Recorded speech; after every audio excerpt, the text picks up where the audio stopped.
How's everybody doing? Hopefully well. Oh man, it's been a hot week. We don't do well in the heat over here in the UK. Hell no! How's it been going for everyone else? Melted? A puddle on the floor?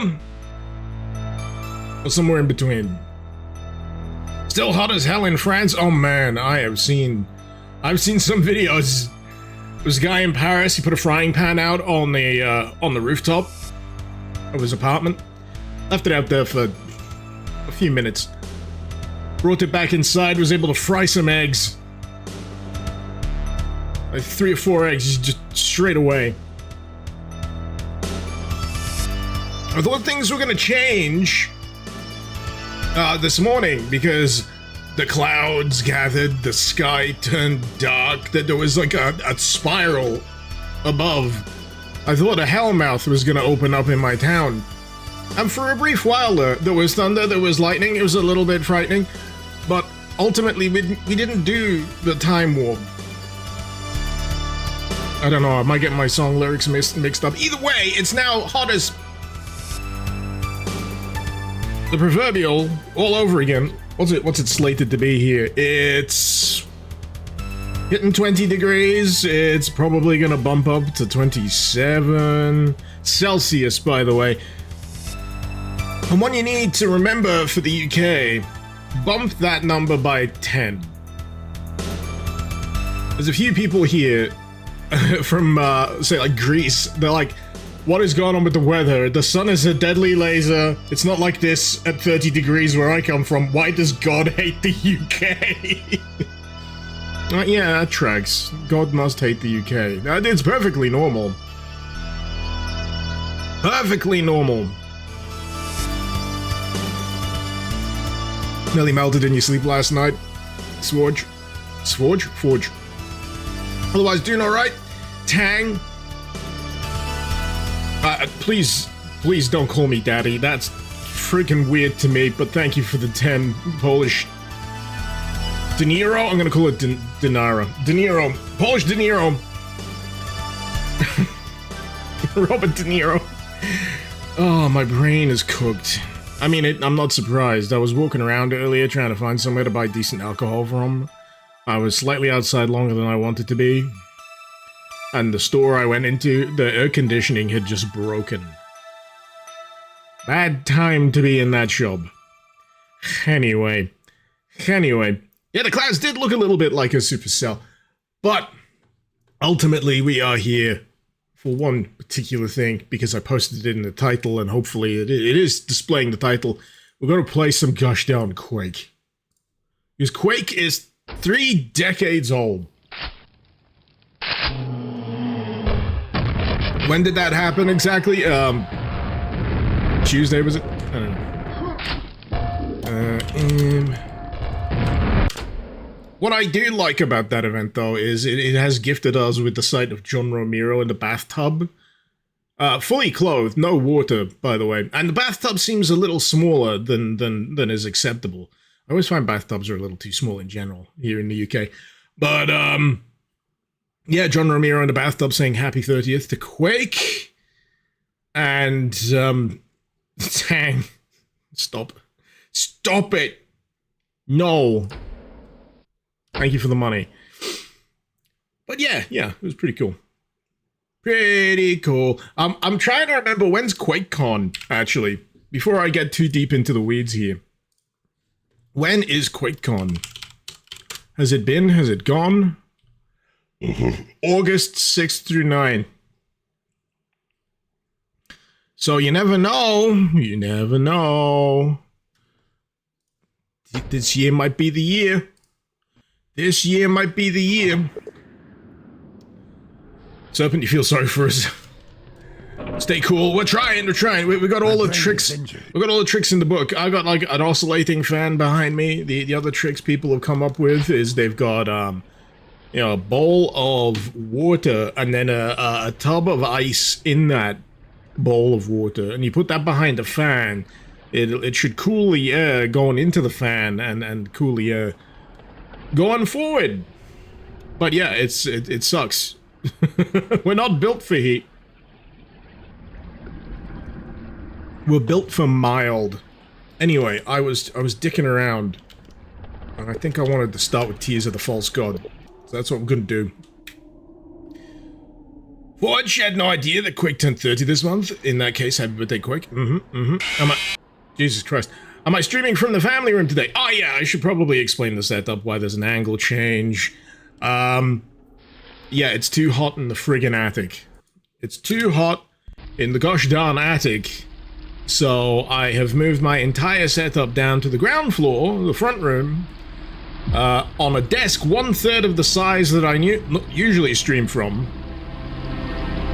And I'm surprised I managed to get as many monitors on here as I did.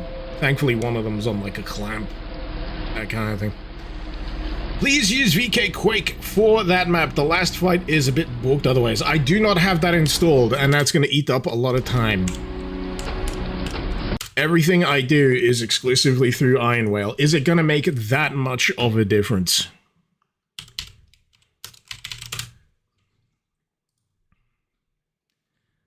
Because I do not want to be messing around with a different source port right now.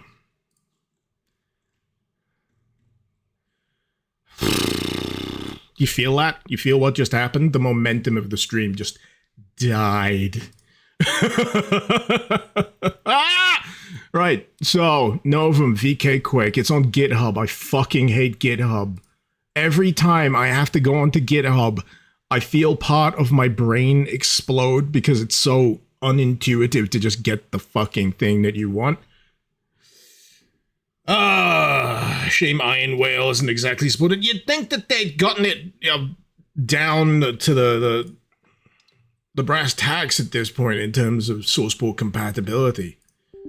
But here I am nonetheless, installing another source port. Install for anyone? Yeah. Choose re-release folder. Oh, I cannot be fucked. I can deal with a balked fight. I cannot be bothered, I'm sorry. I'm already... Nah, the momentum cannot be changed, I'm sorry. Thanks for the suggestion, but I gotta just roll with it. Cannot be fucked spending precious minutes getting fucking VK Quake to work. Sending it to the right folders, making sure that all the folders that I've got already preset up in Iron Whale are, you know, moved over to that one. I don't care.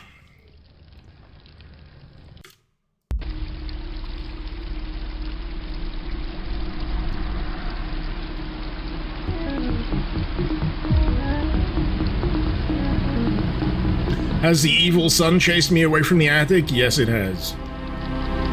It has. And you know what I say? The sun is a deadly laser.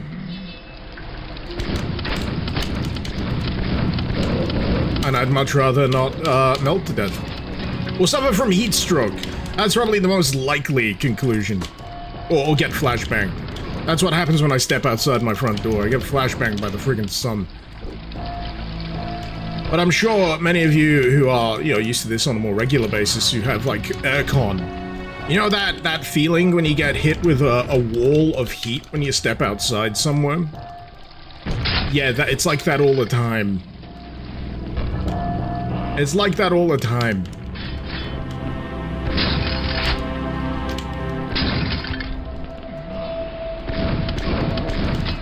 But yeah, for anyone not in the know, Arcane Dimensions is a bit of a big deal. Why is it a bit of a big deal? Because it's a big deal. It insists on itself. It's one of the finest collections of custom Quake content that you can come across. I believe it added an extended enemy roster into the mix. There's more gameplay options. Everything is just a heck of a lot fancier, because you're looking at what I'm looking at, it's gorgeous. Basically, it's a flex. It's the Quake modding equivalent of the mother of all flexes. And a fantastic place to start if you've had your fill with Quake and you want to see what else there is to offer. I mean, there's plenty of stuff, mind you, baked into the remaster, the re-release. But not everything is in there. And not everything is capable of doing it. Because of the way that whole thing works. So if you wanted to play something like this, you would have to delve into the realm of source boards, which includes Iron Whale, which includes VK Quake. There's a litany of them that do slightly different things depending on what you want. And as we've already experienced, there may be slight compatibility issues or slight issues with the content in general. That means it doesn't quite function exactly how it should, depending on what source code you're using.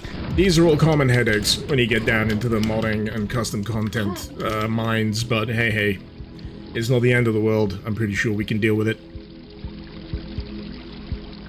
Not even Machine Games managed to reach the Grand Tour Arcane Dimensions jet stream. They damn well tried. They damn well tried.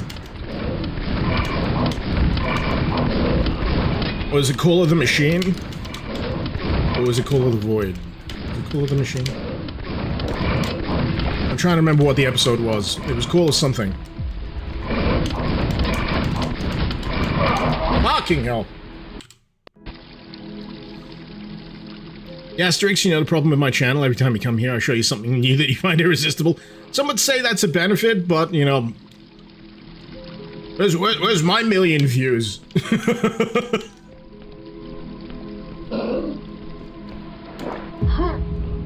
You'd think a million people would be interested in mods and Quake and Doom, but, you know, I'm struggling to find them these days.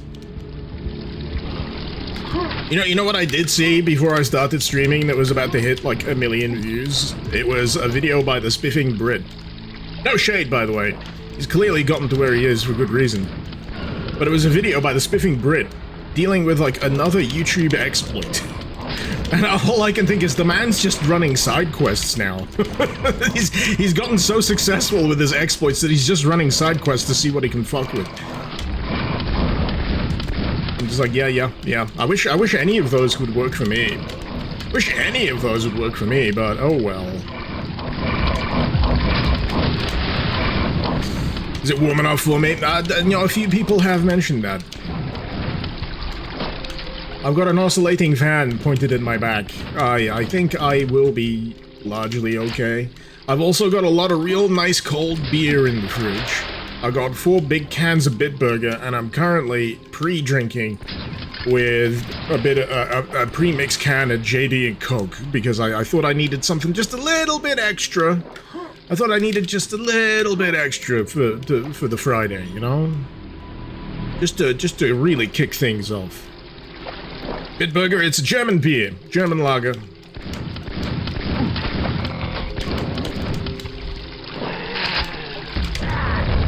They're not anything crazy fancy, mind you, it's just... I bought it in the grocery store. Madison, have I ever checked Outby? What's Outby? Oh, beard meets food. Yes. I am aware of beard meets food. I was struggling for the longest time to figure out how that fella is not, the walking equivalent of the Blob from X-Men. But, turns out he lifts. He goes to the friggin' gym all the time, so he's got that calorie deficit where he just needs to friggin' chow down. Jump boots, baby! Double jumping. Oh, please, let me just have fun with the triple. So yeah, here's another Arcane Dimensions original, the triple shotgun. Double barrel not enough for you? Oh baby, a triple. No! I didn't realize they could destroy the pillars! That's another one of those gee-whiz moments. Son of a bitch. The gee-whiz moments in Arcane Dimensions come across, You come across them quite frequently. Could call it the Trigun. You could. We're already on quad shotguns, yeah, but what about odd numbers? What happened to linear number progression? It goes 1, 2, 3, then 4.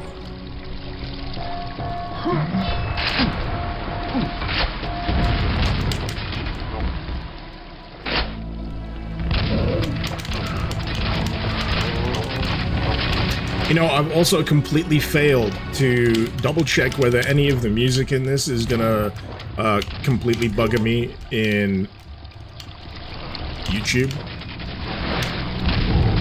The answer is yes, probably, and I think I don't care. I think I don't care anymore.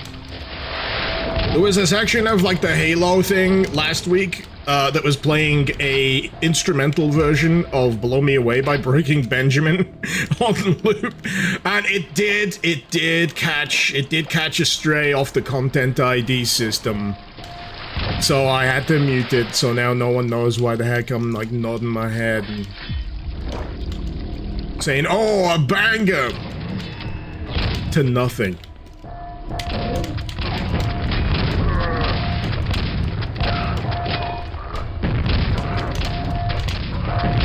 Did I get those double? I did get those double jump boots. I did. Now the trick is not to fall off the ledges or the edges. Here we go. There we go. We need a quint gun to offset the shotgun. The penta shot, you could call it. That sounds like a cool name to me.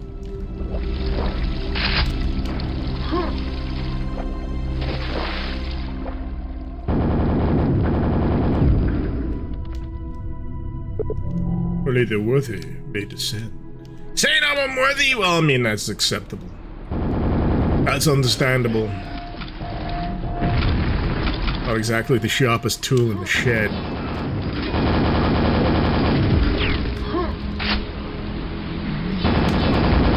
But yeah, for any of you wondering, ARCANE Dimensions isn't all like this. The variety is insane. From one level to the next, it can look quite drastically different. But, I need to head back up top. Yee. I could potentially use this. Hey! Hallowed Shard! I guess they're good for something. Kinda reminds me of Bonk Jam. I was playing a bit of Bonk Jam earlier, and I remembered that you can pick up Bonk runes, and depending on how many Bonk runes you've acquired, it allows you to customize your hammer. So you can have, like, a guitar that you hit enemies over the head with. Negan's bat from Walking Dead, I guess. Well, it's a bat wrapped in barbed wire. I don't think it's specifically his bat. Yeah, he doesn't have a monopoly on bats and barbed wire. If I was gonna really, you know, drill down who is responsible for that, I'd probably say Mick Foley. It's Mick Foley's baseball bat wrapped in barbed wire.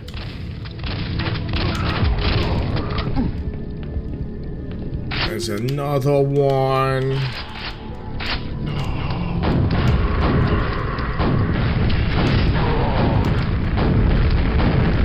These guys spewing fire. Only because it's easy enough for me to dodge. I can deal with that. I can deal with that. How's the weather? Jigglenomicon? It is, a little chilly, actually. A little cold. A bit too nippy for me. A bit cold. No, it's muggy, it's warm, it's unpleasant. Thank you for asking.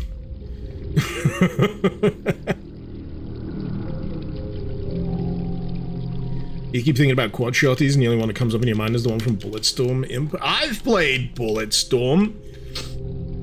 Yeah, they added Duke Nukem into it. It's like one of the most baffling uses of, like, IP In my eyes, I'm like, let's just shoehorn Duke Nukem in here for no good reason.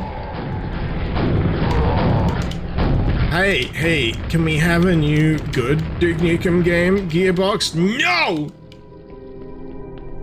The Gearbox still own Duke Nukem? Has it passed hands? Is it still Greasy Randy? Greetings, Dimensional Wanderer. Explore my temple. Collect 8 hallowed shards.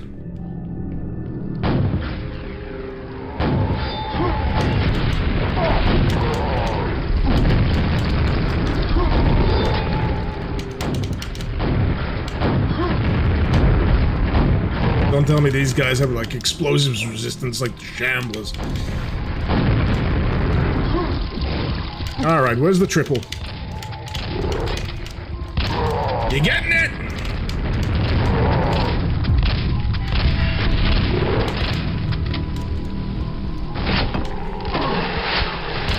Keep surprising me with these. It's done it a number of times, but I keep getting surprised by it. That is a noise. Fella announced by an entire Gregorian chant. I like how he's just fast enough to make you panic on the back foot.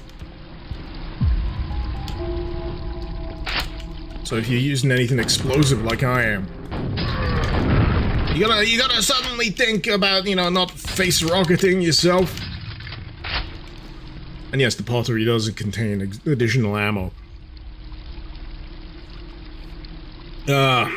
Forge, what's going on with Duke Nukem can be summed up as an ongoing hostage crisis at this point. Yeah. IP held hostage.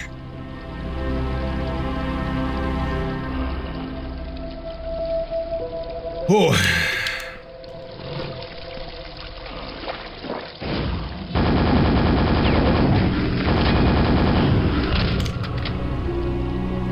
I'm trying to remember how many of these things I've acquired. It said something ridiculous like 8. 8? Who leaves 8 of a thing scattered around? I'm not used to that number. You either do, like, you know, the rule of 3s. And nothing further than that, because it's so entrenched now.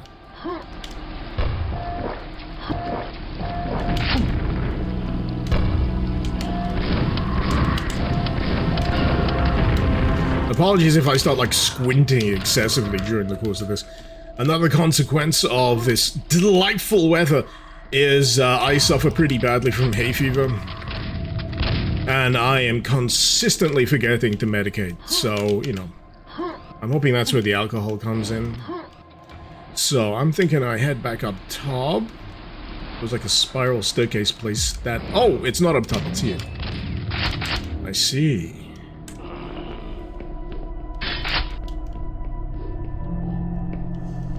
Forge just as well. You've been replaying Alien Armageddon a lot lately.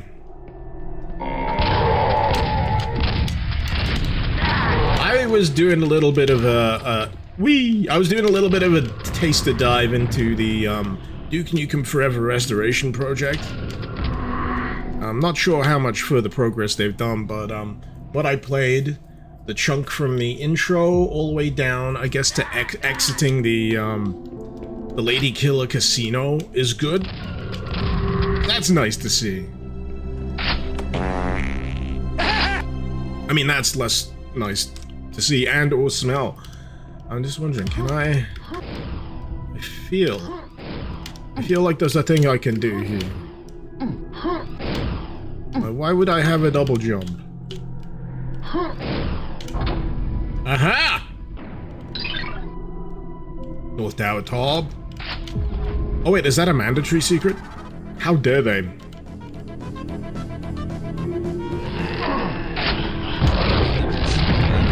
Jesus Christ, our lives have collectively changed since the first sub when you were. Here's to more, and may we still find the classics enjoyable another 100 months in D. 100 months over. You know what? Where's that button? I used to have a button for this. Where's the sounds? 100 dude salute to you. Thank you so much. And yeah, I'm glad I'm still finding stuff. It's a nice position to be in.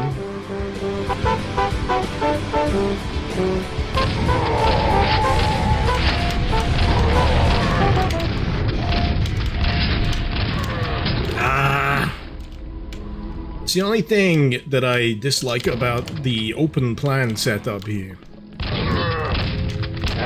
You can like fall down many levels and find yourself having to take a really circuitous route to get yourself back up to where you were. Other than that, it's grand.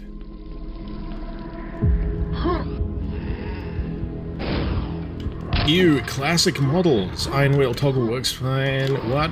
Huh? Oh no, you can see the polys? What's wrong? I don't know.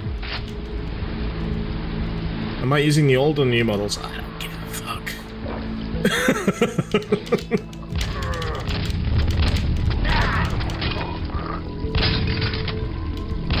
Aesthetics? Please. Please.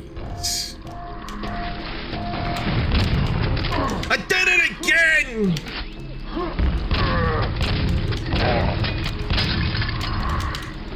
I'm tired of falling down these holes! Take me home. Pick me up. Right. Spent so long in the goddamn cistern. Whatever the heck it's called. I'm not calling it a sewer. It looks too clean to be a sewer. Where is it? Where's the scrag? Fuck off. Little floaty bastards. So. There was another tower around this ways. Yes, yes, yes. I was engaged in a duel. I fell. I now have 7 hallowed runes. And now all the enemies are coming for me. Great!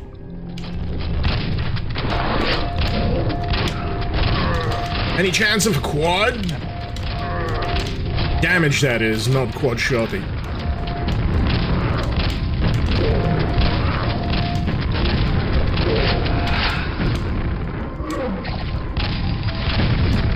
Ow. It caught me off guard because it sounded like an imp.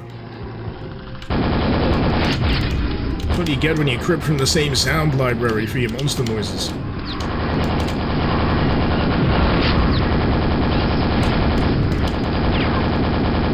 Like how I always find it funny that the ogres sound like the pig cops in Duke Nukem 3D.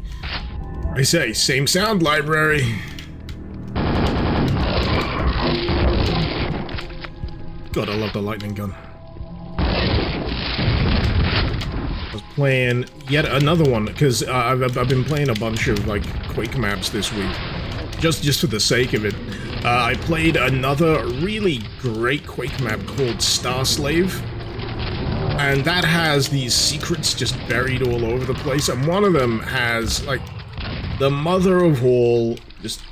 I wouldn't hesitate, I would hesitate to call it a slaughter map section, because it doesn't really feel like that, but it is a room full of low-grade enemies, and it hands you a lightning gun, and you can all jib them into oblivion. If that doesn't... That's slaughter, isn't it? That's slaughter. Have I played Quake? Have I played Quake Brutalist Jam 3? I believe so. I indeed have. I'm pretty sure I streamed it as well.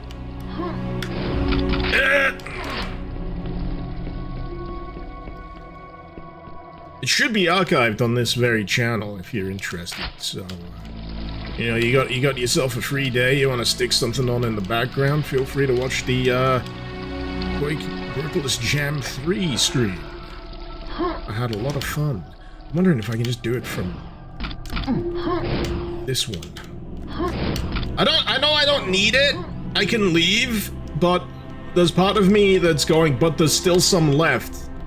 Which means that there's something that you can potentially use it for. Actually, you know what? I'm not gonna go down that route. I'm not gonna do that. I'm not gonna do that to myself. That way lies a 3-hour live stream being stuck on the same level. I'm just gonna get on with it. We can save the completionism for another time. Can you get a birthday, dude? There you go. Happy birthday.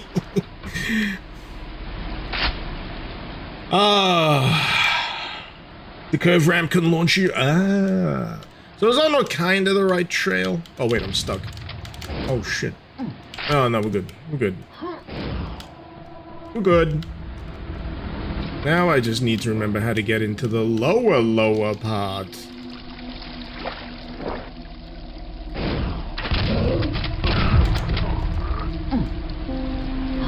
I mean, I am lower.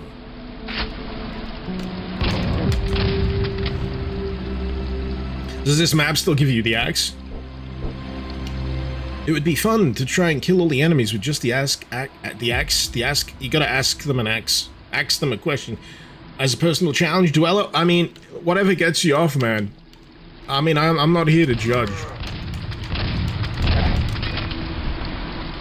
Those kind of challenges, in my personal opinion, are for people who have succeeded at everything.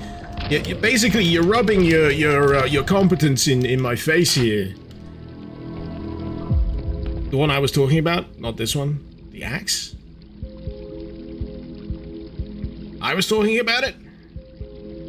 I'm very stream of consciousness here. You gotta remember, I say things and they immediately exit my brain and they delete themselves from my memory.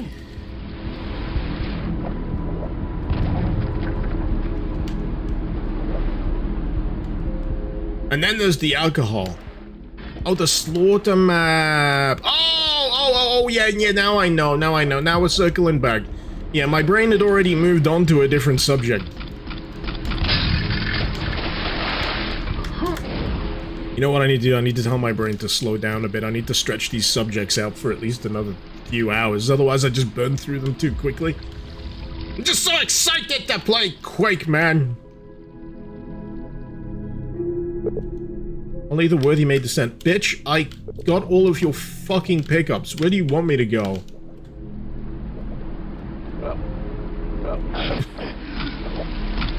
Oh wait, is that if I get every one of them? I think I remember where I need to go now, actually. It's above, isn't it? It's back up.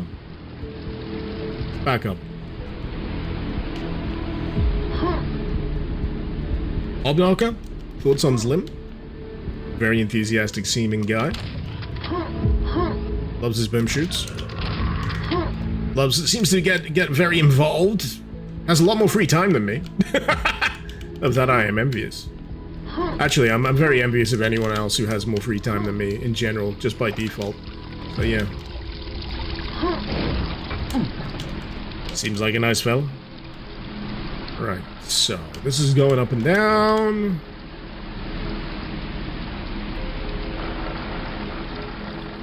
Thoughts on these nuts, Hobnogger?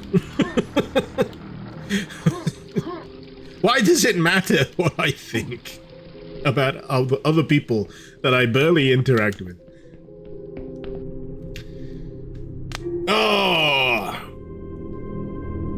What game protagonist has the best jump sound? I mean, the hup is pretty unrivaled. And it's not technically a jump noise, but I was always amused by the climbing noises that Lara Croft used to make in Tomb Raider. Zadrax, I have 3 kids. Anyone without kids has more free time. Exactly. That's the joke. Greetings, Dimensional Wanderer. Explore my temple. Collect 8 hallowed shards to ascend. I got 8. Pretty sure I got 8. Thank you for the 5-month resub there, Osh. Much appreciated. I know there's more.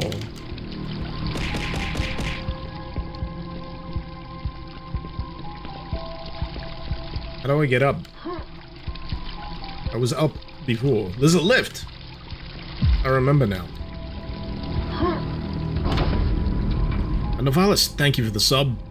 They'll probably tell me how many subs. How long, more specifically.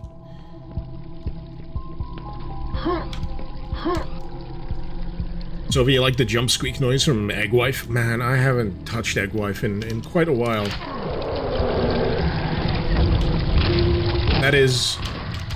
a tremendously strange FPS.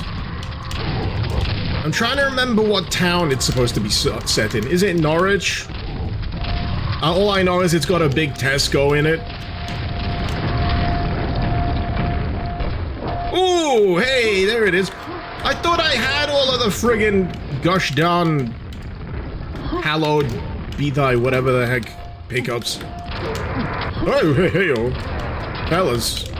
Fellas, you can't just come spilling out of a portal like that. You gotta take a ticket. You gotta take a ticket! Because then this happens. You see what happens?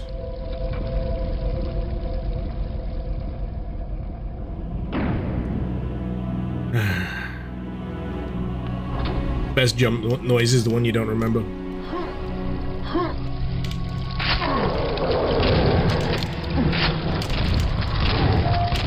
See, I live at an age where I can't conceive of noises I'd make when I jump anymore because I know they'll just be embarrassing. I make embarrassing enough noises just standing up from my chair.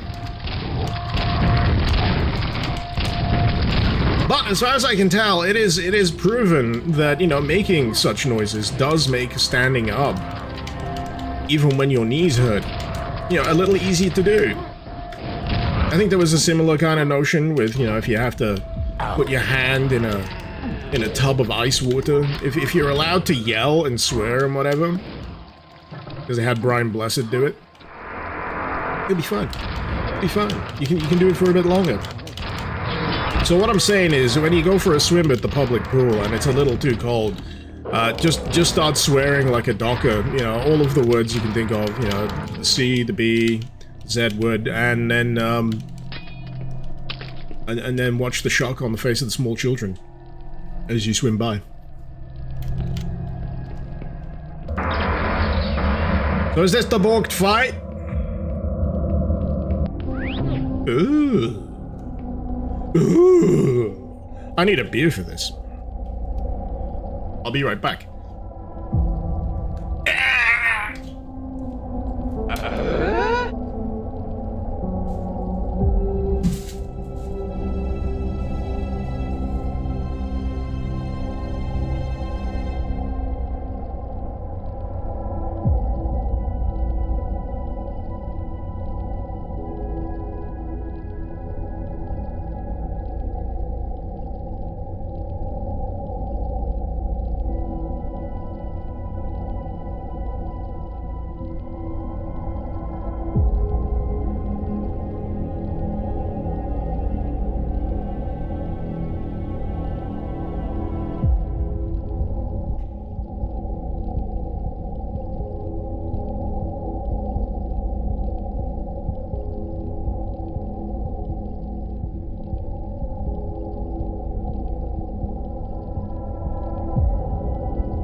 Oh, there we go.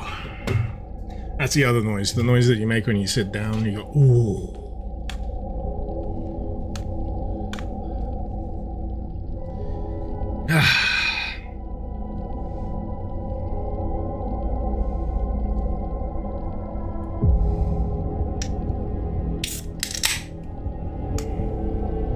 Sadrak, speaking of old man noises, in Blood West Scavengers DLC, if you unlock the old man, of course it's Stefan Waite.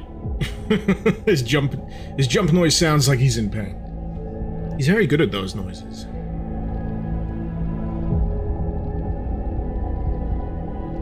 This is wallpaper worthy, this stuff. It really is. Absolutely gorgeous levels. I'm hoping I pick something like grimy and for the next one. Just to balance. Just to balance it out. Sup? I have arrived at the function. I want to take a swing? No, no. I'll just...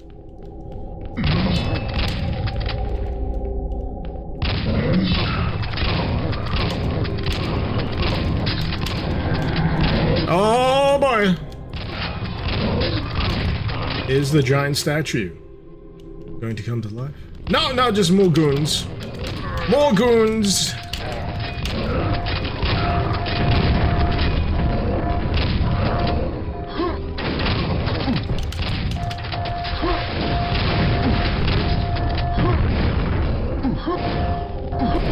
I feel like I waste a shot every now and again on this, trying to jib a corpse.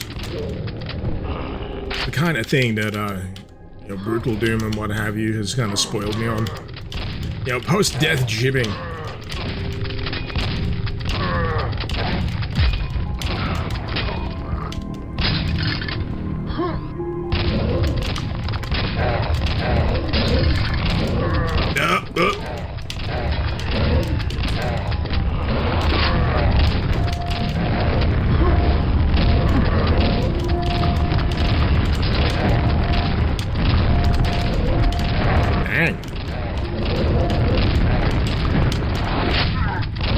Everyone's at the function.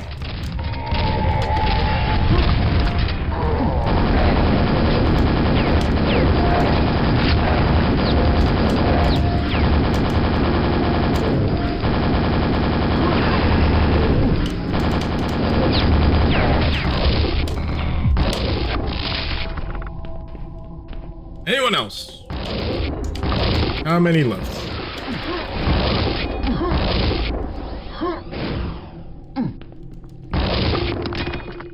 I'll be disappointed if that guy doesn't, you know, turn out to be a boss or something. Duke 3D has corpse jibbing.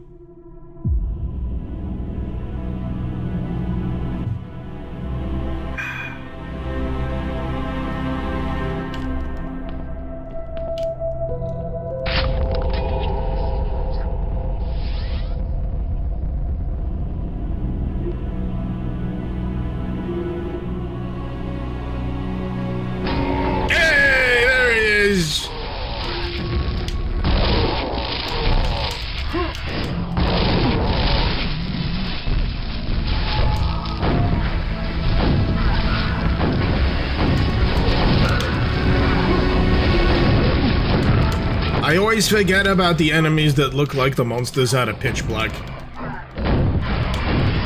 Which no one remembers because it's the first Riddick film, and no one remembers the first Riddick film. They always remember the second Riddick film. And the third Riddick film is basically kind of a remake of the first Riddick film.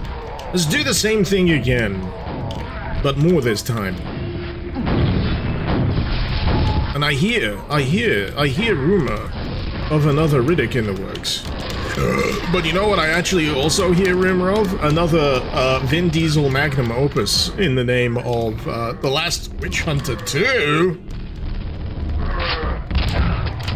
I know! For all of you who don't even know what the fuck I'm talking about, I saw that shit in the cinema. You gotta remember about Vin Diesel, all of his like pet projects are based on like D&D characters that he's made.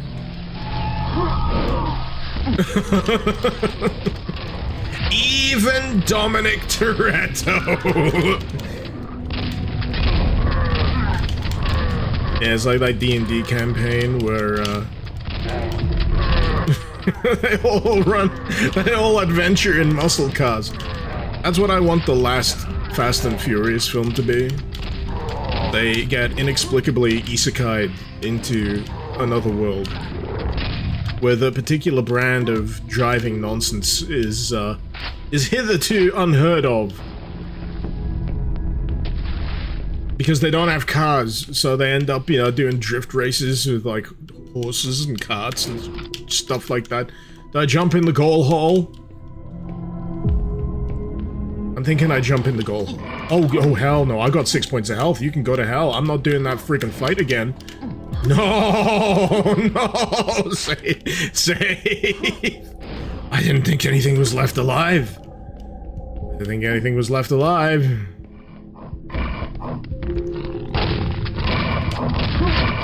This pitch black, the one where all of the prisoners get stranded on the planet. Well, Vin Diesel's Riddick is the only prisoner.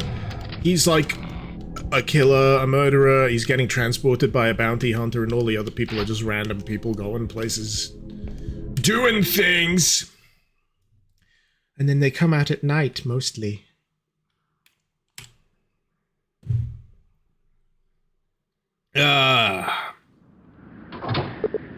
You ever drift a dragon? Vin Diesel have. Vin Diesel has! Ooh. The Maya. The Underearth. The Axe.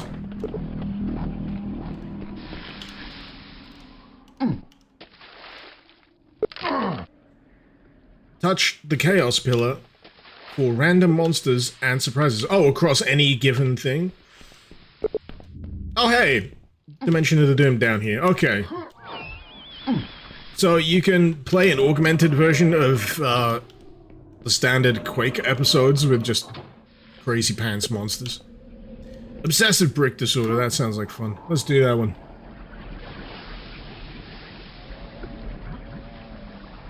Does Riddick have family?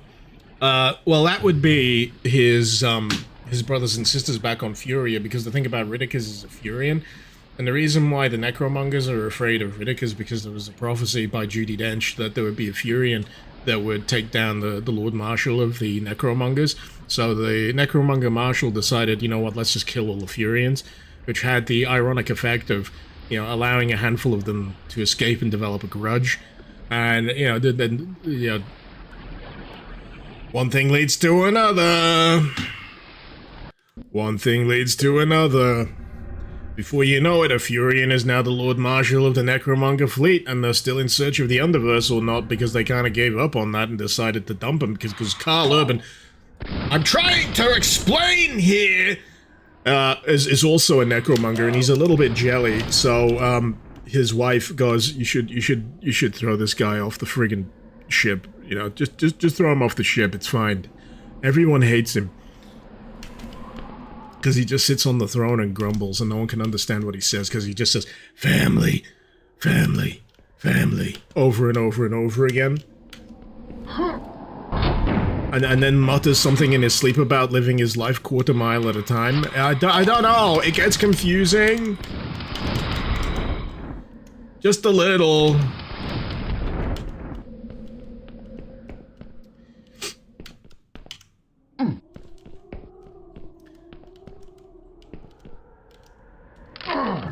Ow, my shins. See, that's my favorite falling noise. My favorite falling and hitting the floor from slightly too high noise is Ranger.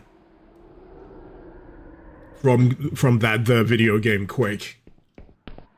Or as they say in Yorkshire, quick! I'm gonna play it that quick.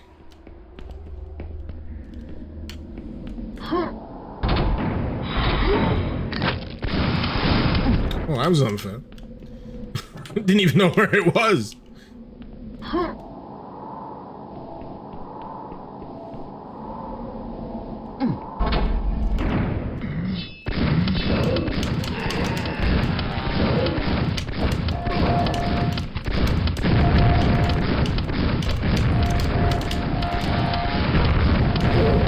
Damn.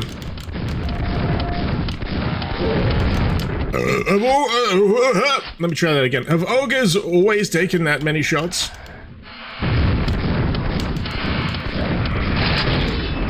Destroy the Guardians? What do you think I've been doing? I've been shooting everyone.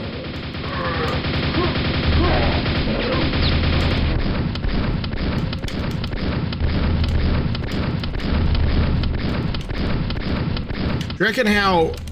You know, Ranger must have, like, one arm more jacked than the other to, like, a ridiculous degree for the speed that he racks that friggin' shotgun. You know, the rate of fire out of that thing is obscene.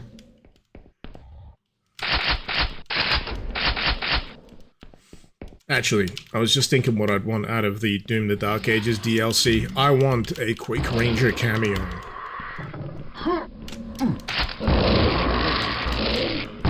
Just to reassure everyone. You know, maybe Doom Guy's fighting a rival down there, and he's wearing a mask and what have you. And he takes off his mask and he goes, hey, buddy, remember me?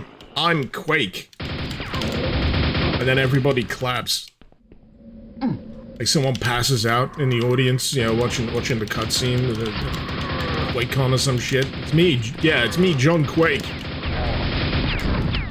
That guy, that beloved character.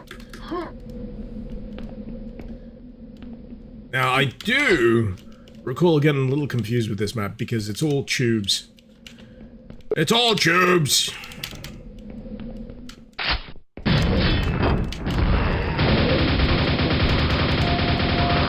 Questionable building quality, what were these caving in roofs? Give me it. Also, this proves that the Ranger has, like, surgically fused knees because he is incapable of crouching. You know, just crouching underneath that!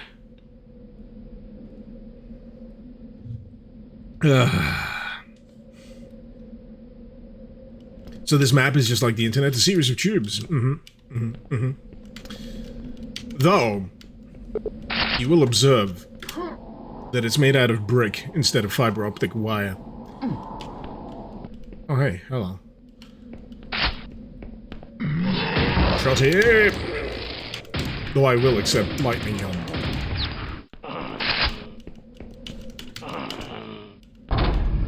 Ah. I thought I could hear grunting. Ooh.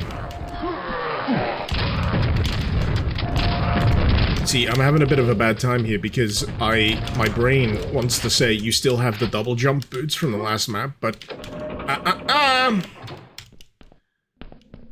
that's not a bingo. So I need the silver rune key. Seriously, who did I leave alive? Must be someone up top.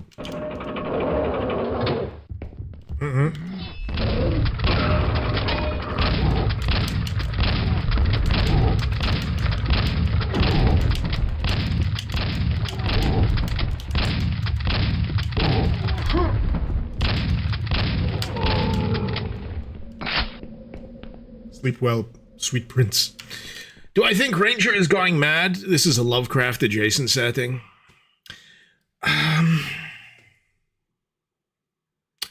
I think the going mad in a Lovecraftian setting trope is it's well worn and kind of expected at this point in time. I would kind of prefer a flip on that, where he actually comes out pretty much lucid as you would, knowing the secrets of the entire universe. Turns out, all of this, he's actually really good at absorbing cosmic knowledge, forbidden knowledge. Turns out he's a real great vessel for that shit. That would be a real nice inversion of the typical trope, instead of, you know, him stumbling out of a slipcase going, the demons, the shamblers. Whispering like BJ Blazkowicz on a whiskey bender, going through his PTSD flashbacks. I remember one time when I fell down a well. It reminds me of drowning Nazis.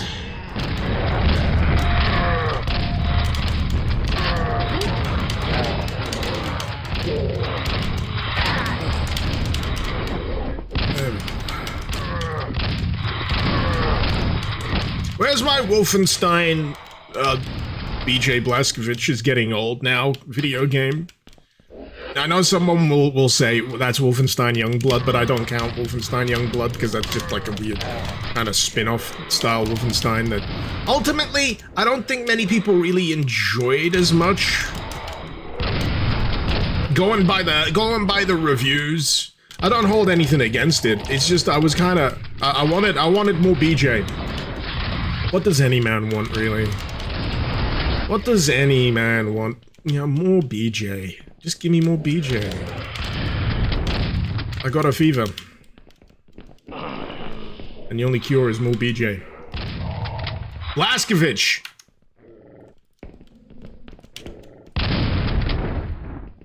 Blaskovich.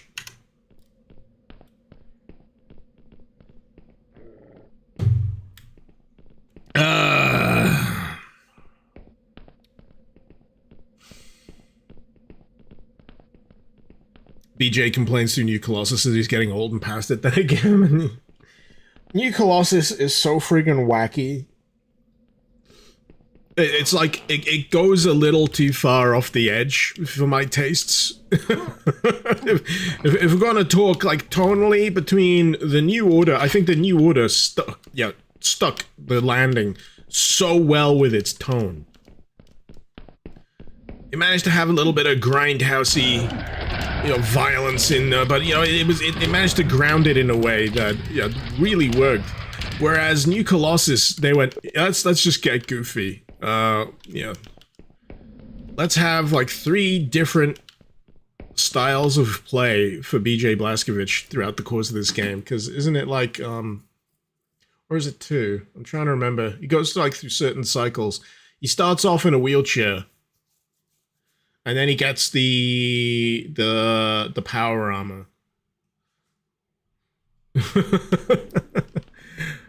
And then his head gets cut off. Spoilers, by the way, for a game that's been out for a few years now. But they catch his head before it hits the ground, which is very important because they had a backup body waiting, and crucially, they avoid any weirdness with the fact that BJ's girlfriend, is it Anya? She's pregnant with child, with twins. The Blazkowicz twins. But you don't have to worry about them actually being BJ's kids. They definitely are, because he did the deed before his head was cut off and he got a new buff body. What I want to know is, does he still have a dick?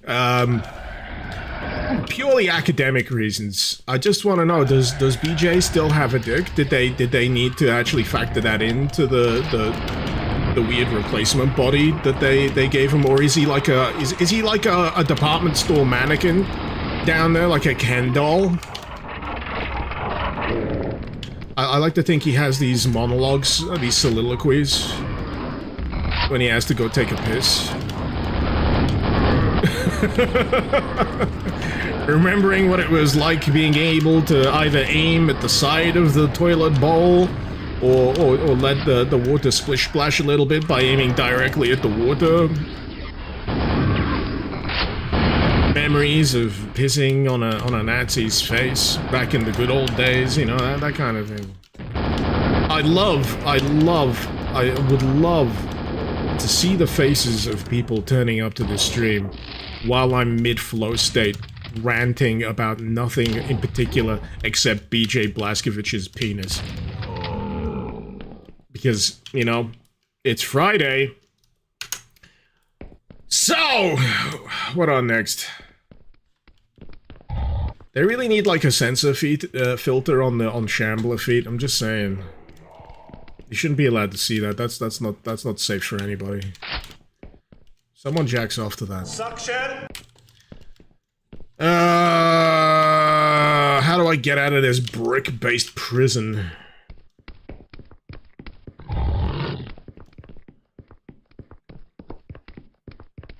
He would need a dick on account of needing the piece over. Wouldn't he just sit down? I mean, that's fine. Nothing wrong with peeing sitting down. It's very comfortable. In this weather, in this heat. Avama, you should get back into New Colossus. You lost your save while you was in England at the Space Museum. That sentence brings up so many questions to me, because the structure of it reads like you took your save file with you to a space museum in England and managed to lose it, like it's a physical thing. Like, it was it the Gnome Challenge at a Half-Life? You accidentally put it in a rocket and it got launched into space? I need context. The floppy disk? Oh, get out of here. Get out of town! You best stop invoking the time you lost a floppy disk at the Space Museum. I'll sick Neil deGrasse Tyson on you. He'll have words. He'll bore you to death about your factual inaccuracies, and then who'll be laughing now? That's right, me. Me. What am I doing? I am stuck in a brick-based container of pain. I want to leave this room, but I don't know how. Door stuck! Door stuck! Was something meant to trigger? I get the feeling that something was meant to trigger, or I'm missing a button. Am I missing a button? Lift? Lift? Lift? Lift? Lift? Lift? Lift? Hello? Lift? Lift?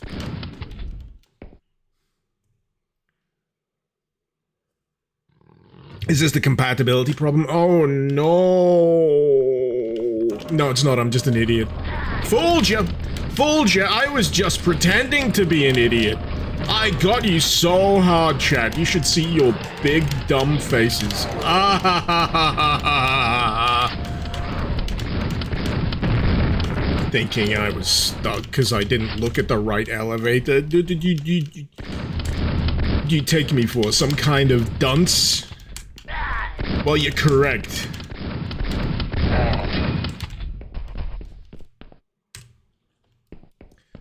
The heat's really getting to me, by the way. the heat's really getting to me. Oh, boy.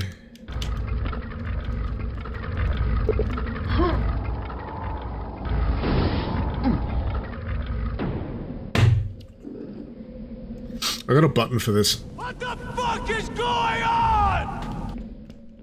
Right.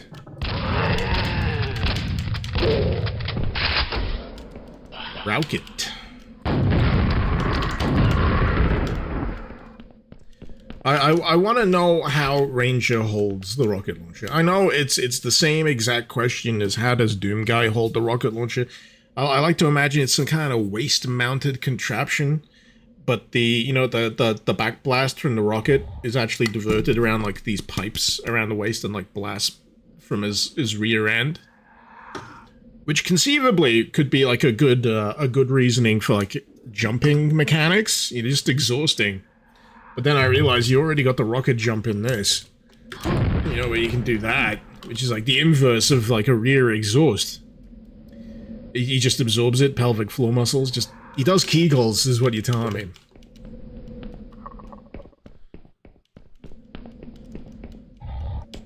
You just reminded me I should be doing Kegels. you gotta exercise those pelvic floor muscles, man, before you're too old. You worry about being an incontinent old man? Kegels. Kegels.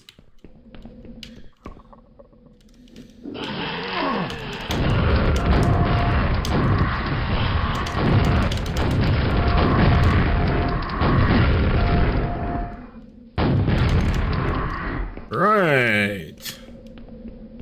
I have unlocked the second tube.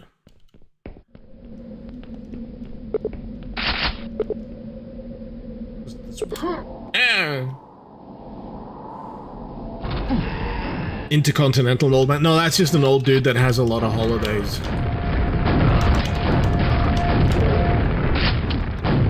That's very different. That's very different.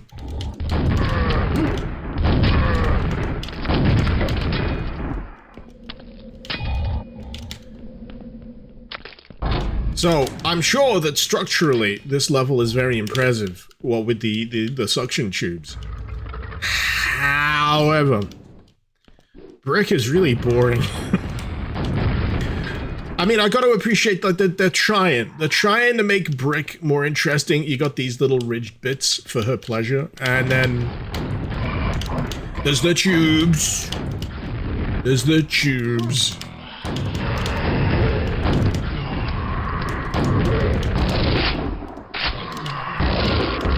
Is that a reliable way of, like, separating someone who's northern from someone who's southern in the UK on how they say tube.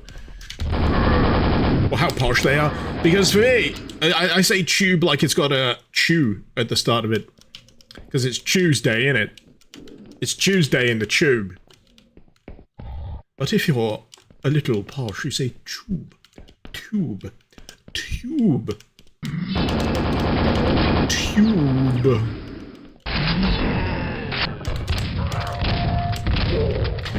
Dusk looks great, but you found it really unfun, Mancubus. Really? I would have said the opposite. I would have said it looks kind of crude because it's emulating old school, like, boom shoot visual style. At least before the HD update, I guess. But plays like a fucking dream. Oh well. Different strokes for different folks. Different folks for different strokes.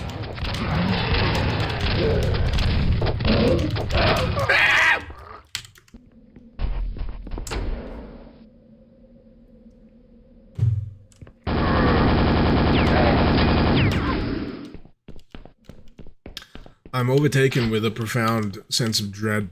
One that says, when did I last save?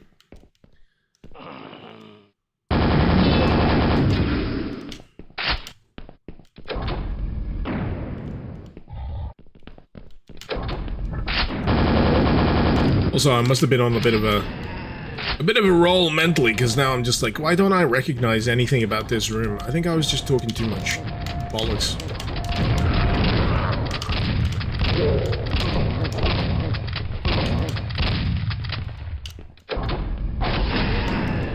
Squish. Squish.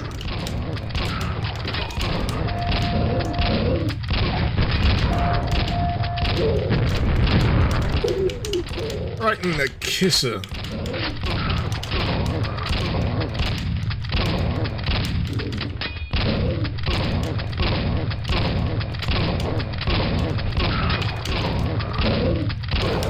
Oh my god, it keeps going!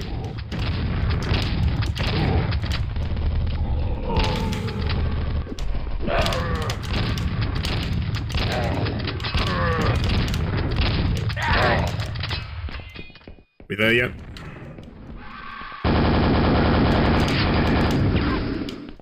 I think we're there. Ho! Anyway. In taking on this fight, am I answering some kind of Call of Duty? Because it seems like he's really been left for dead.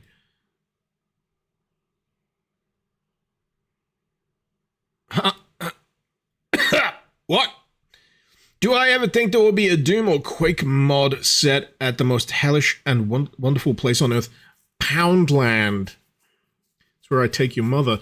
No, if you want to see such delights for yourself, what I've discovered over the years is you need to be the change you wish to see, and you should make a Poundland map. You should make a Poundland map. Don't let your memes be dreams.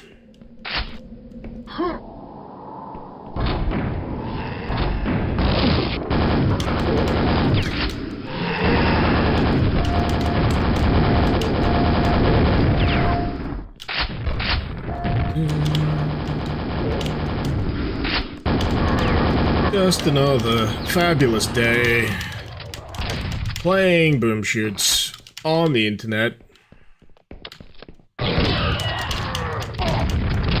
I really have no right to complain about my station in life.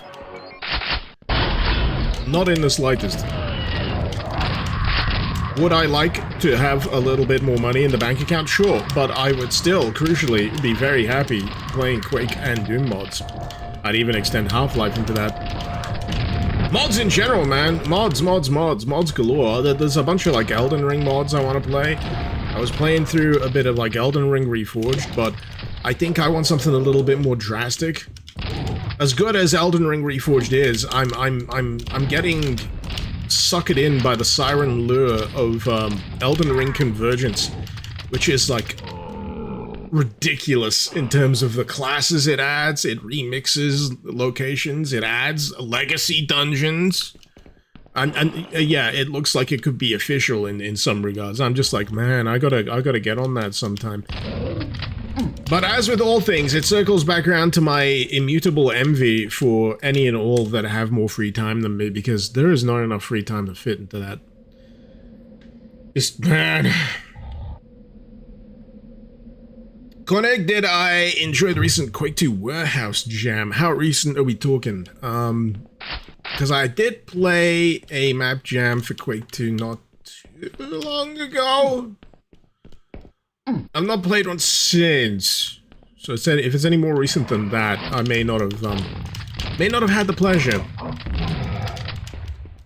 I say there's just a lot, man. Last week, then I would have played it, then no. There is just so much. As I've said in the past, if I really wanted to spend my time playing as many mods as I possibly can with the time available to me, pardon me, I would just do this all the time. I just live stream. There's enough mods out there for me to do a different mod practically every day for most of the year. Or in some cases, mods that are long enough that would take up several weeks just due to the sheer girth of it. Like I say with the Elden Ring stuff, you know, you'd have to do a full playthrough. You'd have to. It's only common courtesy. Your playthrough of Convergence was through seamless co-op. Fantastically amusing. Cool. I'm glad. I really am. It's just, I love seeing games continue to receive community support. And just the dedication of, you know, a bunch of people to say, I'm gonna do this for free. I'm gonna do this just because I wanna.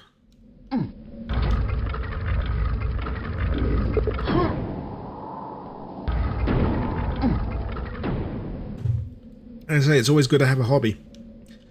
Hobbies are good. Which reminds me of a great, I think it's, I'm not sure if it's a literal translation of a German insult, but, you know, whenever someone does something, or, you know, to boil it down to brass tacks, the insult is describing someone as having hobbyless behavior. Hobbyless behavior.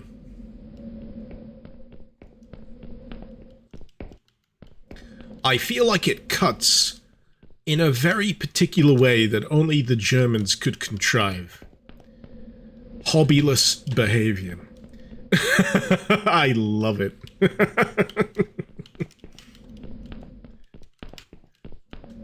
Could be doing anything else.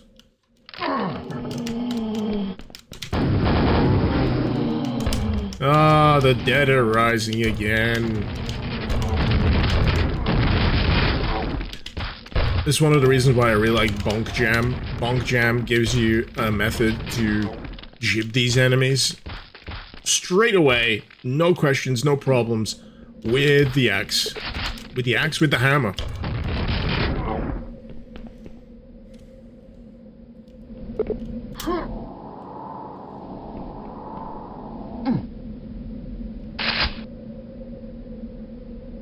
Plasma gun.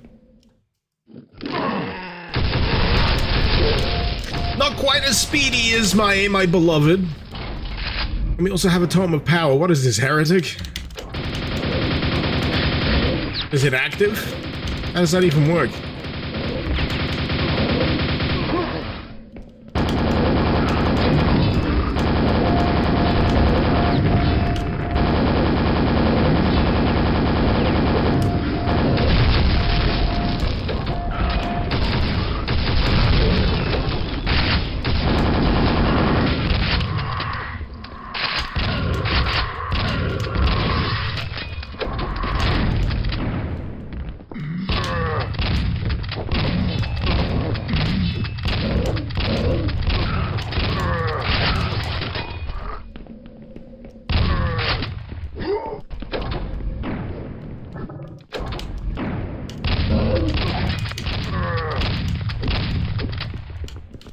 Do I need to have squished someone to proceed in this?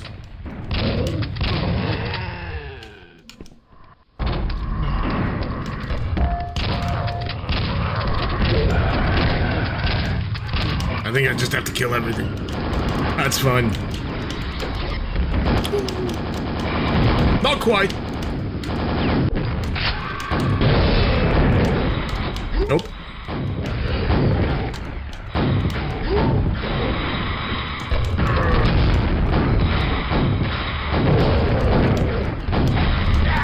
I know, they're explosive resistant. But not explosive... invincible?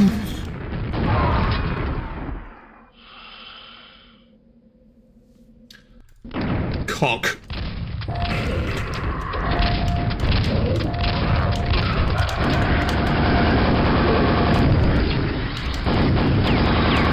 No bitches, no grog, L ratio.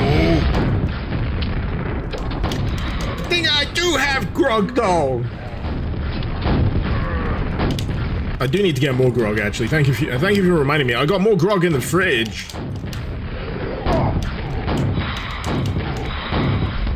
Of course. Get out! Ugh.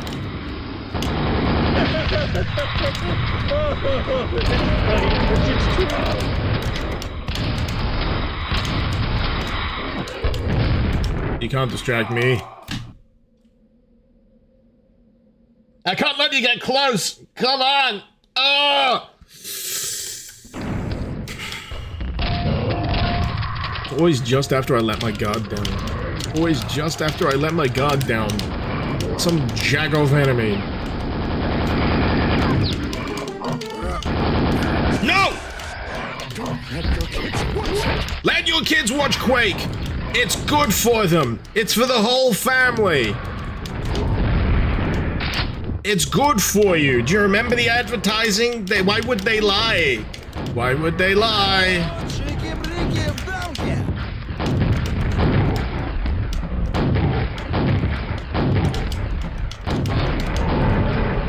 Ooh. Loser! You're a loser! Are you feeling sorry for yourself? Well, you should be, because you are dirt! You make me sick, you big baby! You tell that shambler who's boss. Oh, boy. Oh. Well, that's 2 levels down. Suction! That's 2 levels.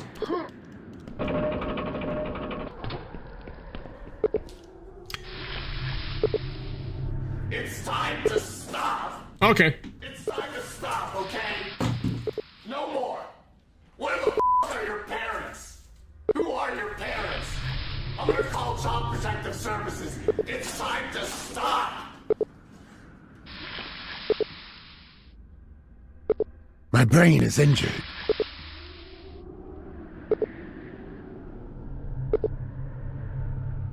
I have a brain injury.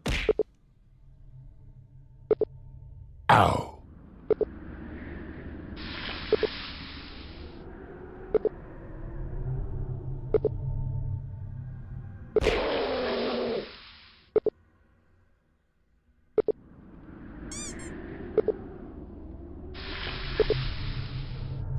What are next? What the fuck?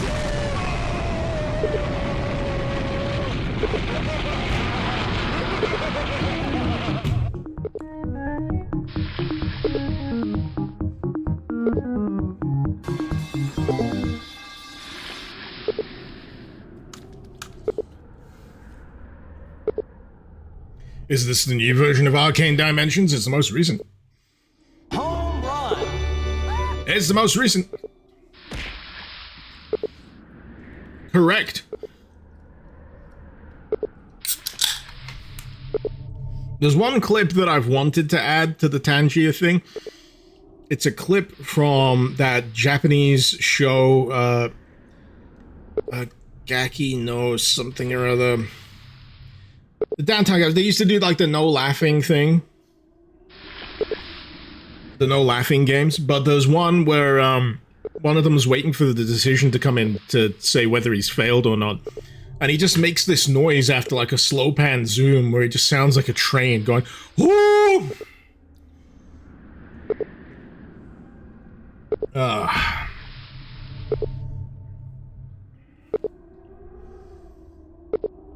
Is this... Oh, yeah, I've read that one.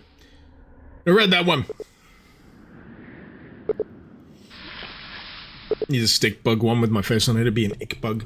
I saw a version of the stick bug thing where it started tracing the limbs of the stick bug and then they transformed into a rickroll. That was good. That was pretty good. Pardon me.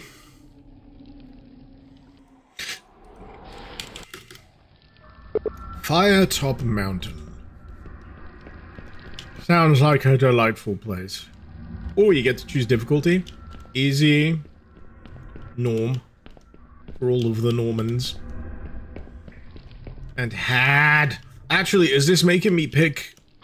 Oh, I have to pick hard. Oh.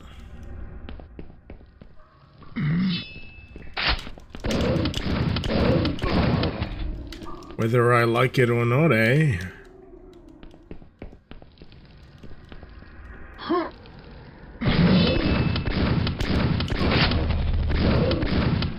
Brother, my balls are stuck to my leg.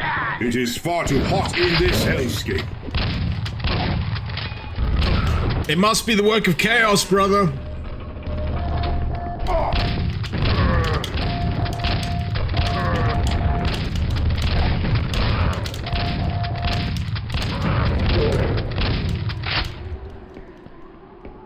Oh.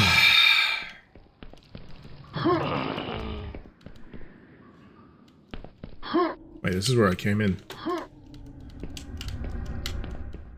I'm a fan of, like, taking any minor inconvenience and just, you know, describing it as, you know, must be the work of X, Y, or Z, you know, there's great power, that they must be, like, making me stub my toe. It's, you know, back, you know, when JoJo was big, you know, you stub your toe, this must be an enemy stand user. He has an ability that makes me stub my toe, and if I stub my toe once every 60 seconds, henceforth, my head won't explode. And he's got like a, you know, a Motley Crue reference, friggin' song title name, some shit like that.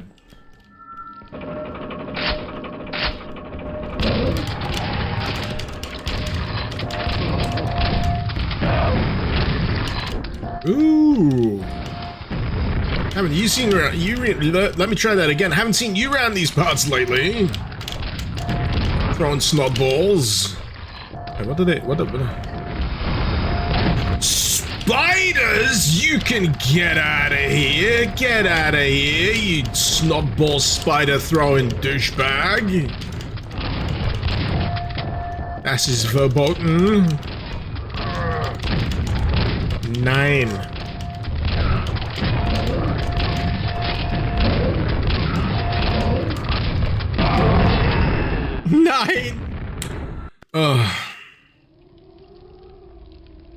You still haven't watched a few episodes of Steel Ball Run that are out.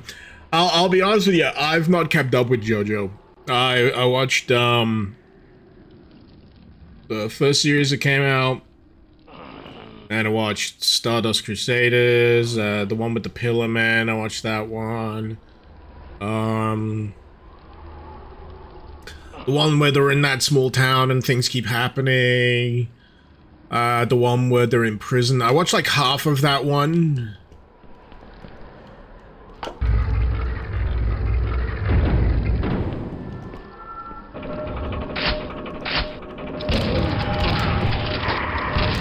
It's been a while. The one where they're all Italian gangsters. That one. Yeah, that one's good. Golden Wind. That's what I describe it as every time I pass gas. I thank you very much. You'll be honored to be in the presence of my Golden Wind. Was it Golden Wind or Golden Experience? I think Golden Experience was the name of the stand?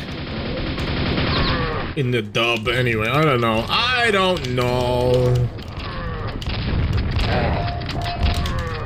I'm just annoyed that they had to change the names of, like, stands and abilities because they were worried about getting sued. I'm like...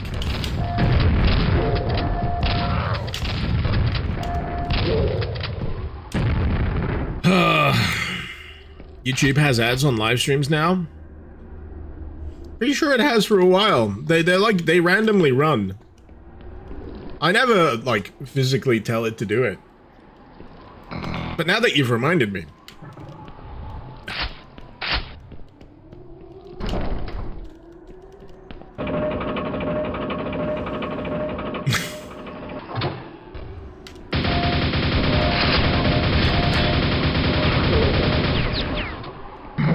Yeah, it was the R. Kelly comment that made me make that noise.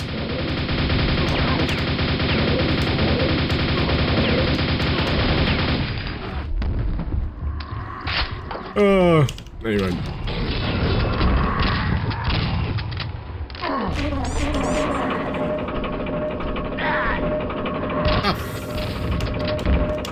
No!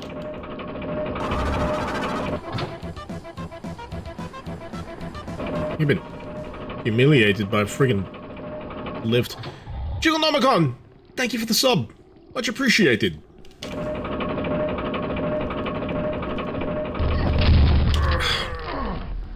Alright, I'ma head out. You know, I'm on a roller chair, which makes it really easy for me to do this now.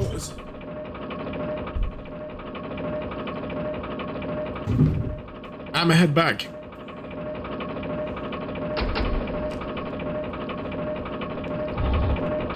I keep falling down, and I can't get back up.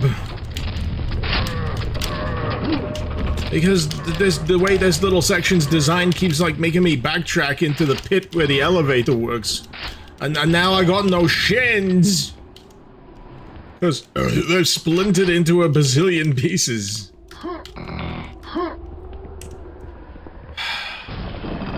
That chair strainer, no, you call me fat? You're correct.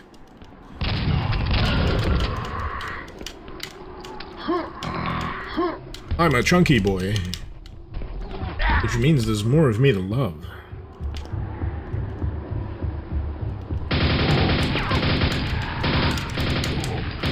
Just like a shambler.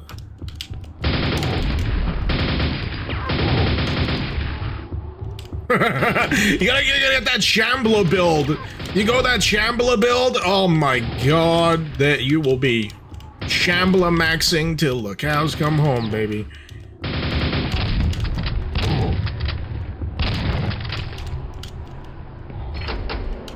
I found the key. Finally. Oh no, I know that slappy noise. Wait, I'm hoping it was just the projectiles and not the actual slappies. You know the ones I mean.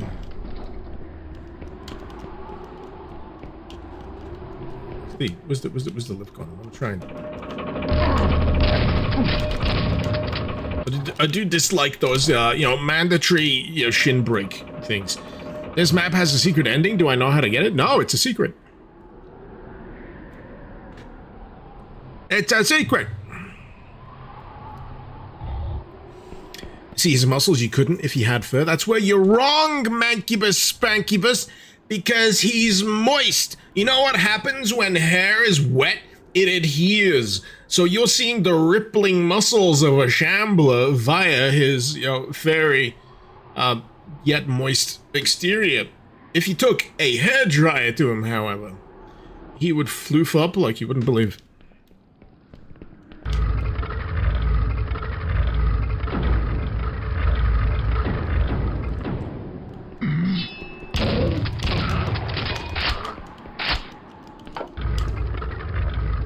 So I'm very expectant of, things.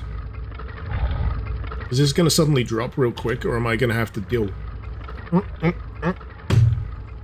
I see how it's going. It's one of these. I thought it was gonna be one of those slow descenders where, like, periodic enemies would be able to hop on. But no. Austin, you give secret endings, but not at a massage parlor. Oh, behind the Burger King dumpster? I know the one. I know the one. I'm very, very familiar with it. Here lies the tomb of the legendary knight. Oh, I'm dead. Okay. It's good. It's fine. Let's do it again. No reason. I'm just having fun. Again, just for the sake of it. I'm just slightly impatient. I wanted to read that thing. Oh, wouldn't you know it? It happened again. I'm such a whimsical chap, aren't I? Right. What does it say? Here lies the tomb of a legendary knight.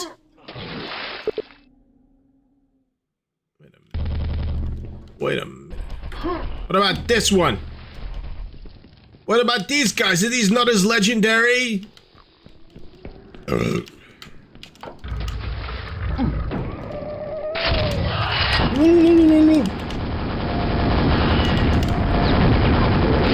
I want to know who first recorded the vor sound effect and what did they think they were recording at the time.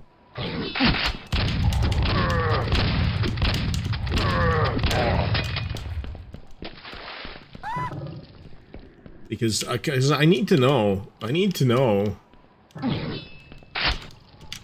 Alright, let's see.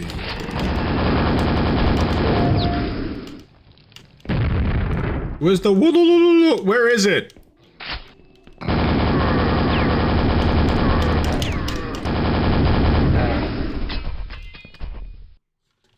Hidayad. Hidayad.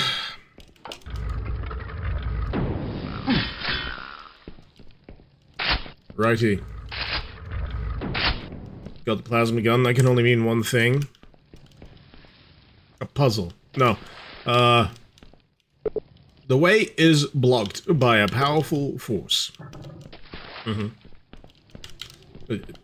go on. Do go on. This mod looks fantastic artistically. Well, it's kind of a hallmark of Arcane Dimensions Nova. It's probably one of the most impressive collections of Quake custom creations. Just period. Shoot the pillars. Oh! I was honestly thinking it would be slightly more complicated than that.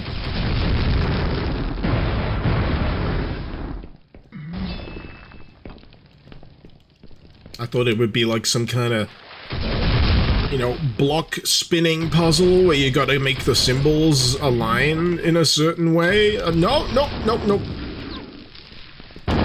What we do is we unga-bunga that shit and we just shoot it. Just like... you know, really, honestly, it's my level. It's my level of puzzling. My first instinct with any and all puzzles that I come across in any game ever is to just unga-bunga that shit.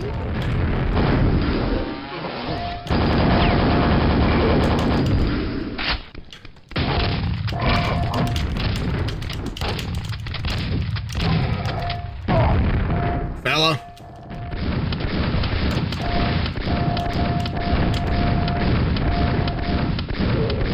There we go.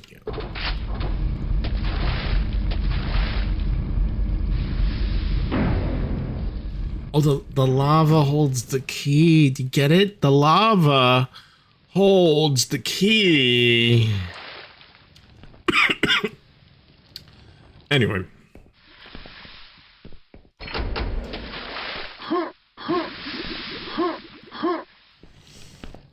Chandler.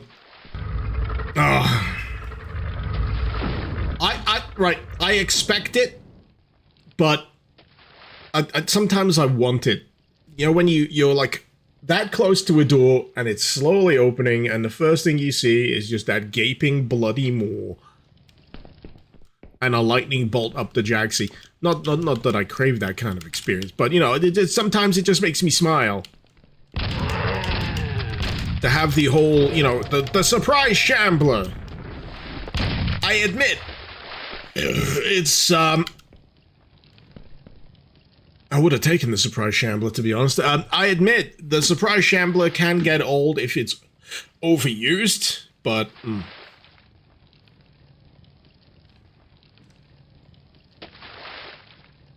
was gonna save for a second. Your least favorite Quake mod monsters are those hopping things. Those aren't Quake mod monsters. Those are just Quake monsters. Those are the spawns. I'm pretty sure that are exclusive to the last episode of Quake, if I recall correctly. I could be wrong, but it doesn't matter because they still suck. They have sucked, they will continue to suck, and every time I see them in any Quake mod, anywhere ever, I'm like, ugh.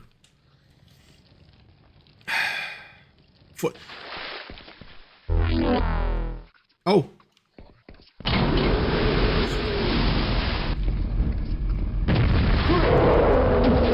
Oh.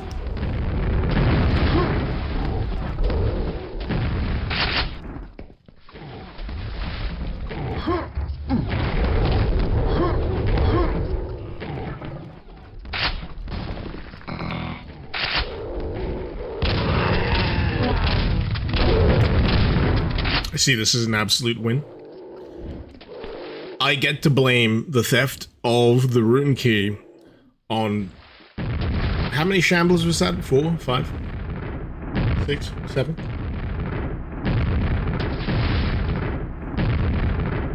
I get the feeling that Chthon may have run out of shamblers. We need the... We did...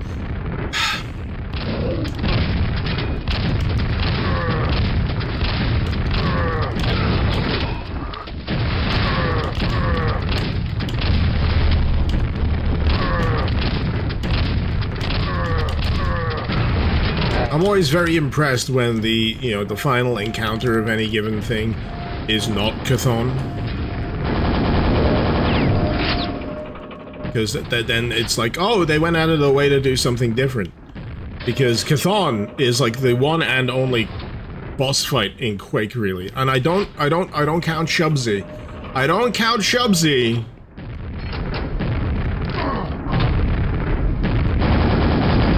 Because Shubsy's stationary till you telefrag Shubsy, so...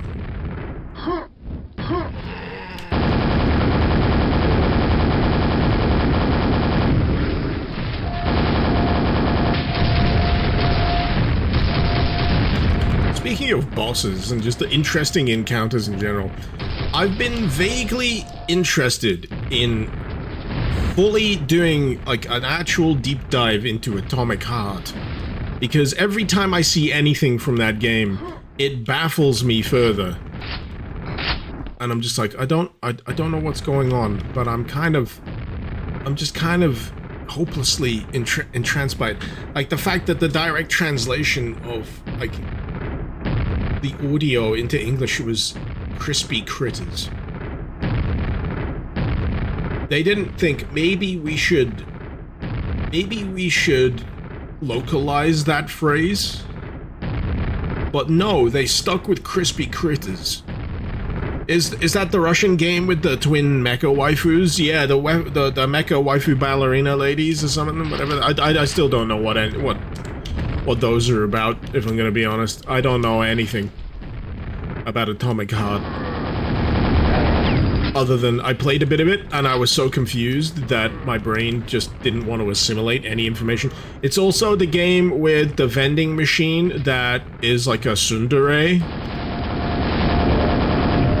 Until you give it a good seeing to, and then it I don't know. The vending machine wants to fuck the lead character. It's one of those.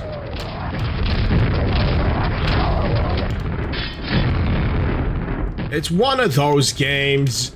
You know the type.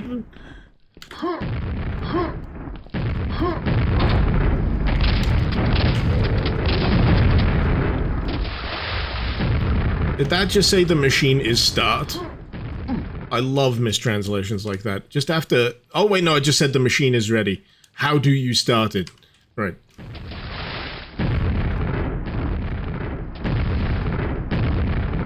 Oop.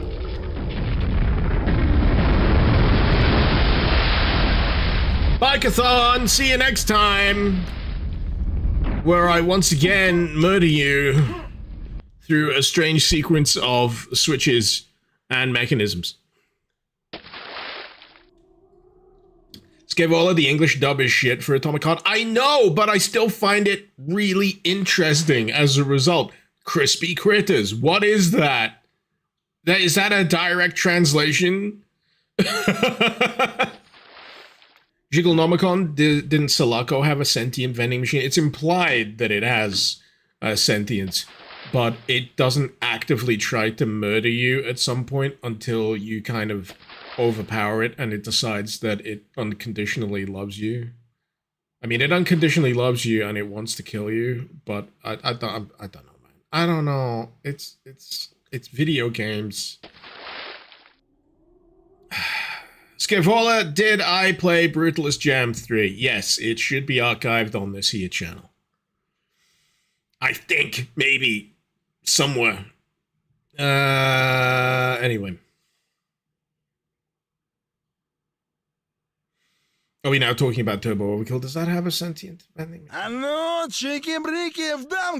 Why do they keep making games with sentient vending machines in them? It's just starting to make me go. What the fuck is going on? So, Necromancer's Keep. Firetop Mountain, that's what I just did. Grendel's Blade. Hub for more maps. Crucial Error. And more down here. Place of Many Deaths. Doom Hanger 16. Yeah, go on then. I crave familiarity.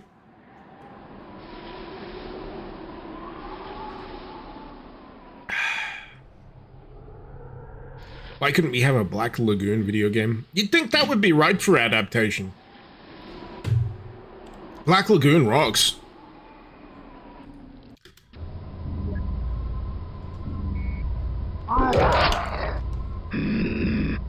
So is this going to be straight E1M1?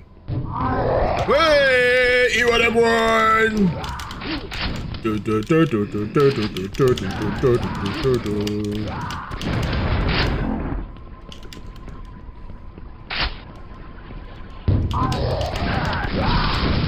It's so brown. I've never seen E1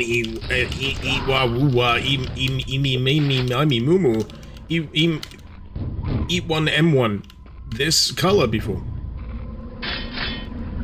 My brain is injured. No, it's not. Perfectly functional. Perfectly functional. I'm just drunk.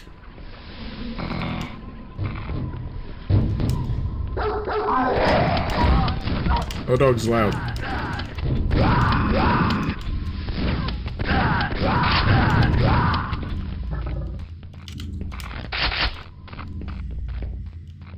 Have I never played Doom on the Atari Jaguar? No, not willingly. Not willingly!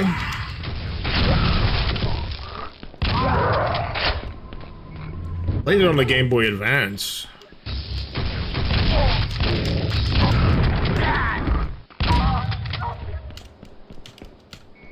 I like it. I like it. I like it. I like a good E1M1 recreation. You know, like, dead simple, E1M1 and Entryway. I wonder how they're gonna tackle the flashback sections in the Dark Ages, because the DLC that they've got, right? From what I can tell, they are going to incorporate, like, Slayer flashbacks. One of them just looks like, underhauls with those really bad HD textures that people sometimes do. It looks like that. But I'm hoping that's just a riff. I'm hoping that's just a reference. A joke, if you will. Among other FPSs that I played on the GBA, Duke Nukem. Duke Nukem had a deceptively decent GBA entry. And it was interesting to me because it had characters that would probably pop up in Duke Nukem Forever. Like General Graves of the EDF is in that. He's the one giving you the missions. Oh wait, no, I gotta go through here. If it's doing the same secrets, doesn't budge. Dang it!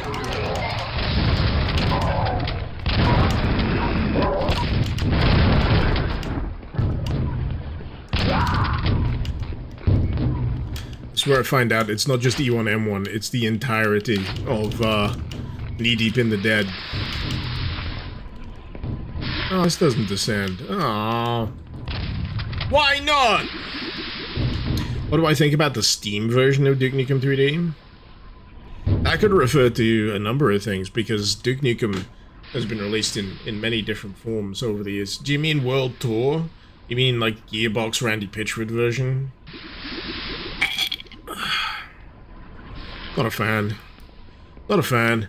The only thing that I thought was interesting about it was the rewind mechanic. Even then, though, I think it's an unnecessary introduction. Why not just let us save like normal people instead of, you know, rolling it backwards kind of thing? I don't. Basically, if I don't have to, I don't bother with that version of Duke Nukem 3D, because because it's so much easier to just find a version of Duke Nukem 3D on, like, GOG, elsewhere on the internet if you know where to look.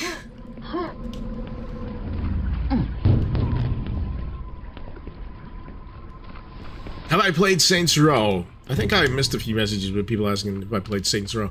I've played a handful of Saints Row games, but not to a degree where I developed, you know, a profound fandom for them. They're fun. They're irreverent. What's the one where they're all superheroes? Where one of them's the president, but aliens invade and then trap everyone in a VR recreation of their hometown, but they treat it like the Matrix, but they're already the one, and then they can do shit like that. Was that Saints Row 4? Saints Row 4. I played a bit of Saints Row 4. That was fun. I think I played a bit of Saints Row 3, which is the one where a tank, you drive a tank out of a plane, and you shoot things while you're falling from the sky. Was that a Saints Row?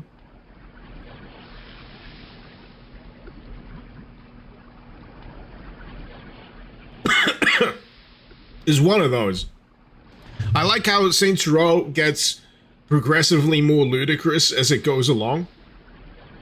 The Saints Row is pretty much, you know, we got our own kind of brand of, you know, GTA clone, and Saints 2 starts to embrace a little bit more of the goofy, a little bit more of its own identity. It's full send by Saints Row 3, and they've absolutely jumped the shark by Saints Row 4. And then, for some reason, it imploded, and I don't know why they didn't just keep doing fun stuff. They tried to reboot it? I don't know. It's like how I've never played Watch Dogs 2. I'm sure I'd enjoy it. No, actually, no, let me walk that back.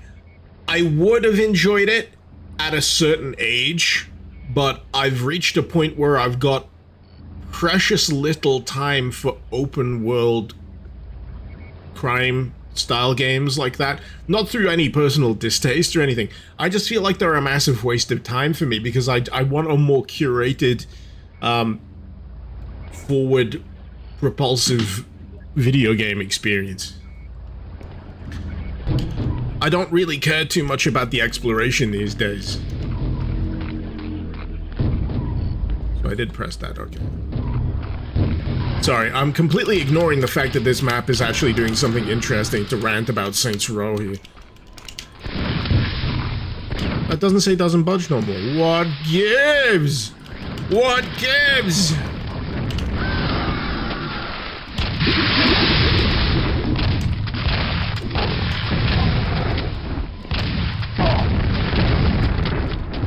Let's see whatever the heck's going on up there. There's something!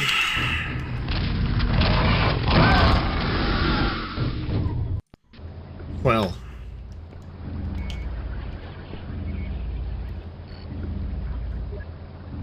They lost direction by Saints Row 4. There was Cat Out of Hell and nobody played it. You know what they missed out on?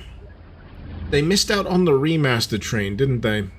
Instead of doing a reboot, they should have gone down the remaster route. That's the hot thing these days, isn't it? We've ran out of ideas. We don't know where to go with our series. What do we do? Let's remake all of the old ones that everybody already likes, because we've ran out of ideas. Let's just take what we've already got, because people already love what we've already got. And you know, give it some spit and polish and repackage it for a new gen of gamer, and also the old gen that wants to relive the nostalgia. It worked for Resident Evil. I mean, I've got nothing against those at all. I love those remakes. Capcom are the high watermark, in my opinion, when it comes to, you know, doing that.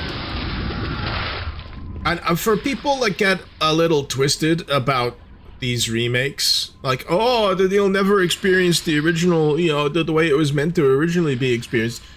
They have not taken those games away. You can go back and play them.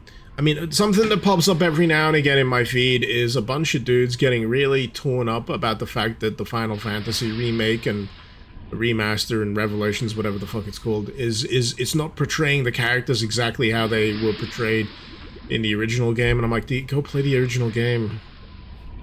It's still there. Just go play it. The original Final Fantasy VII, it's right there. You don't...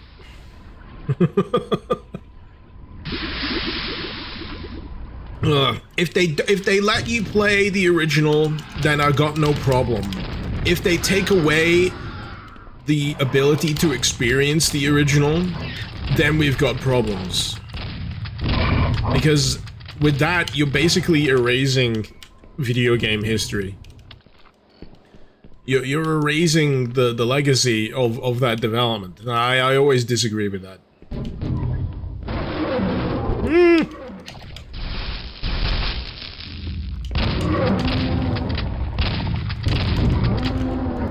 There's a giant demon cow in the walls.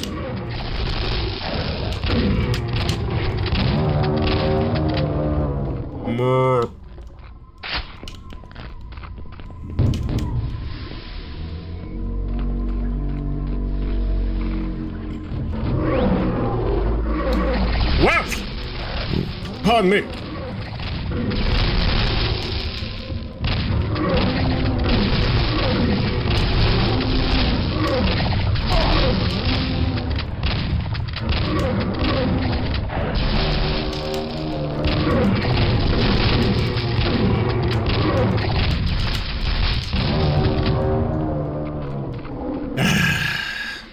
Good times.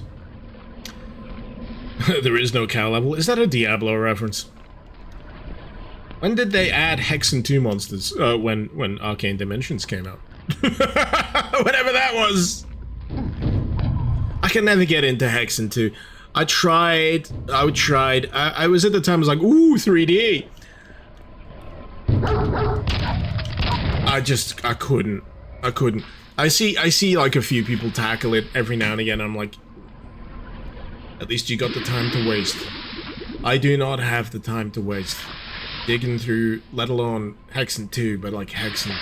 If I'm gonna do anything, it would be Heretic. I really need to get around to playing Heretic 2! I've said this for years and years and years. Ever since Civi reminded me that Heretic 2 is a thing.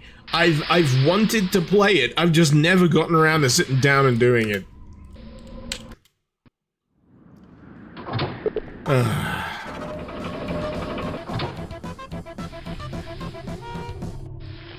What are next? What are next? Well, there's a whole bunch of levels. There's like an extra hub or two in here as well. Thank you for the 8 months, by the way, Riptire. Dead Space remake was looking pretty good, then it got canned by EA for not making enough sales. gaming industry is absolutely effed right now. Horrendously effed. I mean, the Bungie layoffs, the Sony layoffs are just testament to that at the moment. I'm getting like genuinely worried for like the marathon side of things, because they fired a lot of people from the Destiny side of things for Bungie, and they fired a few people from the marathon side. I'm like, please, please. Marathon is one of the few games of that style that have come out recently that I actually enjoy. Can we not? Can we not? Let's see. I want to see what, like, the... Foggy Bog Bottom. Yeah, go on. The name amused me.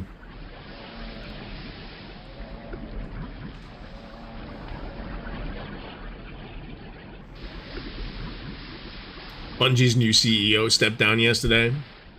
There's a rumor they might pull the plug. There's like conflicting reports, because Sony have said that they're standing behind Marathon, but they're also like shit-canning people.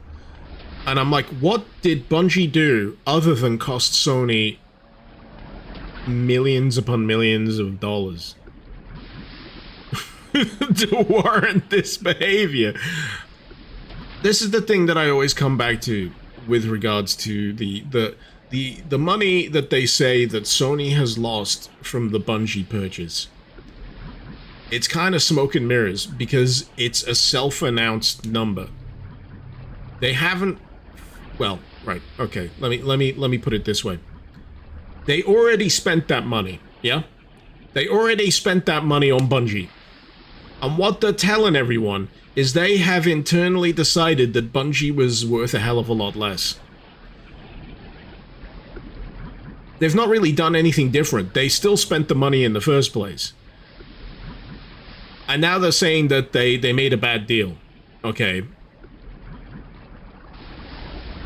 What then? What do? You want to recoup that loss, right? You want to recoup that money. What's potentially a really good way of recouping that loss? I don't know. Destiny 3. But no, nothing of that ilk is apparently on the docket at all. I'm like, what is going on? What is going on? Microsoft is instigating a bloodbath on their side as well. Sony, Microsoft, Nintendo are off in the corner just going, look at these fucking losers. Charging however the fuck much they do for the games that they keep slavishly chained to their hardware. And yeah, it's wild. It's wild. A bunch of people are also saying that this means it'll be a great time for indies. And in one regard, yes. But in another regard, indies often rely on funding. And if there's not a lot of people around to, you know, fund the rest of this development, then you know, a lot of indies end up getting shuttered as well. Indies are great, don't get me wrong, but they can only get so far, depending on their budget, depending on what they're doing. I don't know. It's a shit show. The shit show. Did I see the price for the GameCube? I did. I sure as hell did. I love being reminded of things I can't afford. Thanks, AI. Thanks, Sam Altman. The more I learn about the cost of technology and AI data centers and how much the Steam Deck costs, the more I want to beat Sam Altman to death with hammers in Minecraft. It's just, you know... We didn't need to be in this position. Most people didn't ask for this. It is the Deus Ex thing. We didn't ask for this. We didn't ask for this. I will freely admit that some, like, scientific applications of AI in terms of analysis are cool, but the reason why I have to make that distinction is because the description of AI is so broad that it encompasses all of the slop as well as all of the genuinely good, like, analytical scientific applications. I'm just like, can we get some nuance, please? I'd love some nuance. Can we call things by more specific things? Remember when we called things machine learning?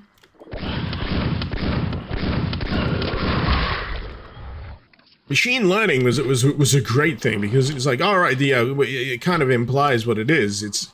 We're teaching the machine. We're feeding it data. We're teaching it how to process. It's coming up with new techniques for how to do it. Machine learning. It's understandable.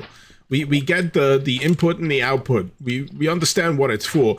But with LLMs and, you know, the nebulous AI descriptors, it's just like, what the fuck is this? It's everything and it's nothing.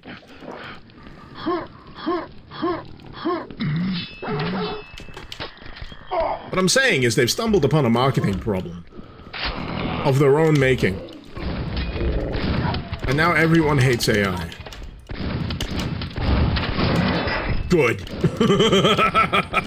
Good.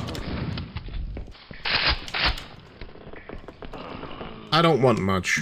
I just want people in positions of power to suffer unimaginable consequences for the annoyance that they've wrought on the everyday human being.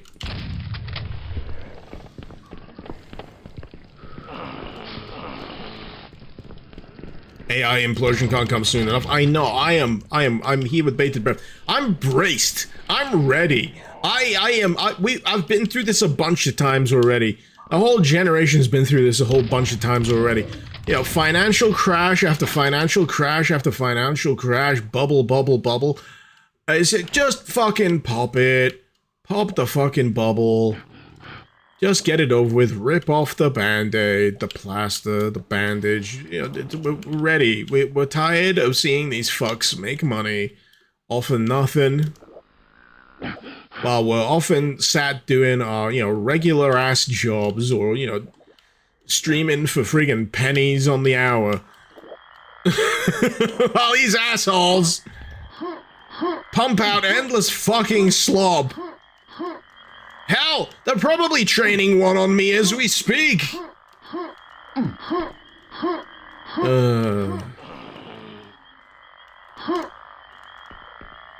that it'll make them much money. Right.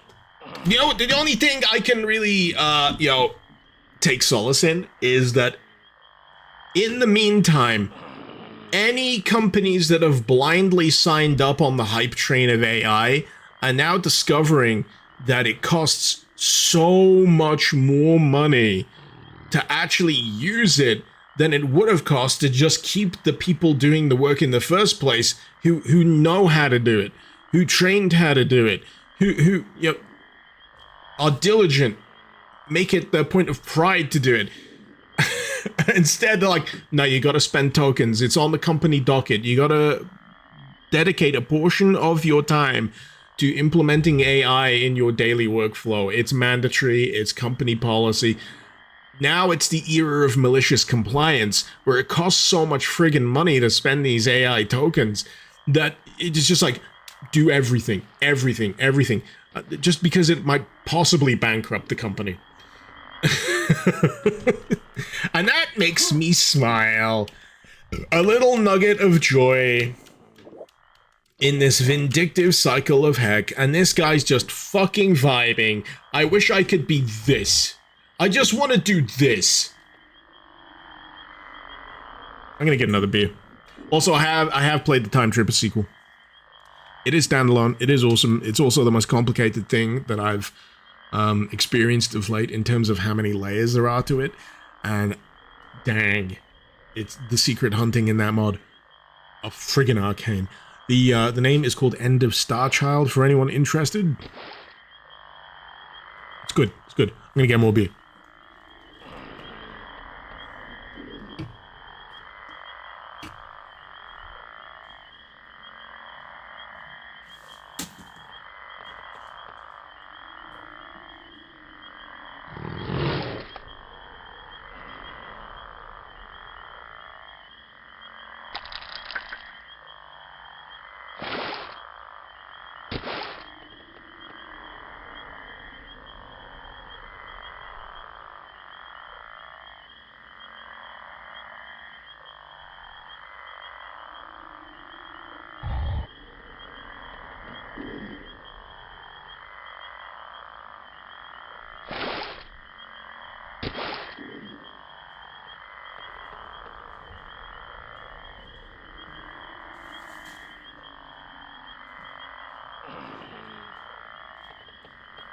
God, it's warm in here.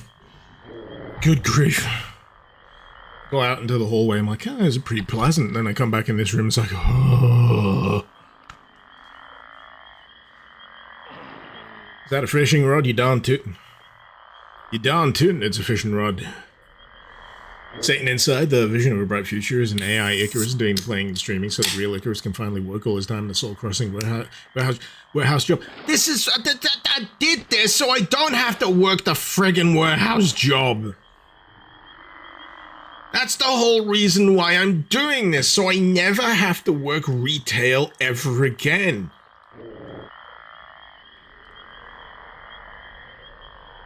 The only other out I genuinely have is I'm reasonably competent at editing in DaVinci Resolve.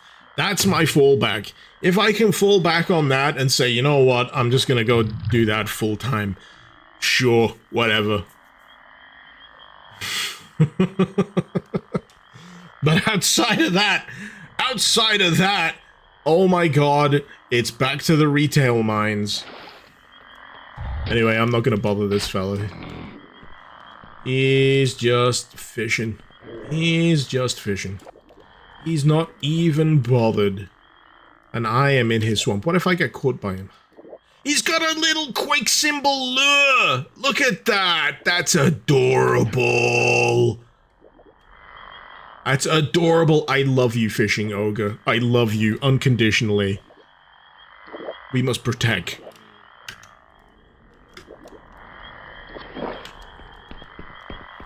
Anyway, sorry, I just need to move this thing. I've got a desk here that has an annoying, like, little fold-out bar at the bottom, which means I can't scoot my chair close enough to the desk.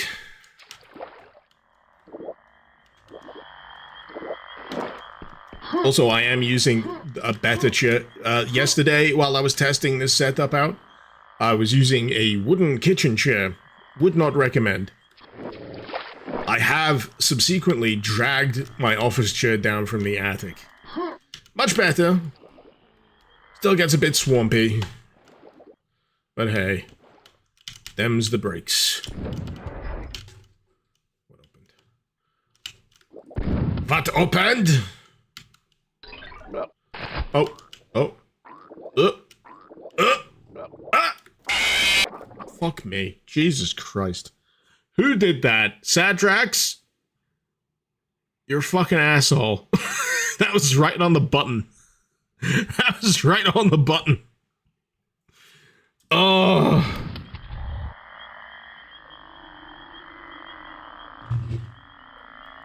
Right. How was I doing this again? Right. We go down here. Shoot that. We go around there. We get that. We go up for Oi! There we go,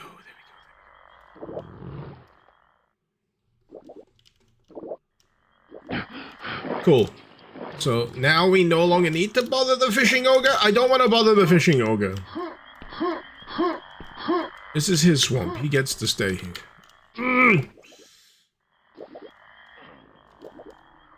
Ah, I see. I see. We are learning.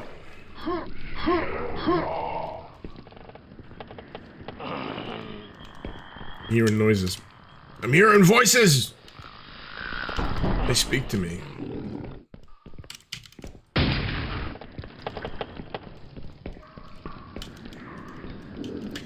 Now I've got that Randy Orton intro tune. I hear voices in my head, they talk to me, understand. They talk to me. They talk to me! Oh no! No, I'm so sorry! No, reload. I fucking shot him. That's me. It's me. I shouldn't have shot him. He was just fishing.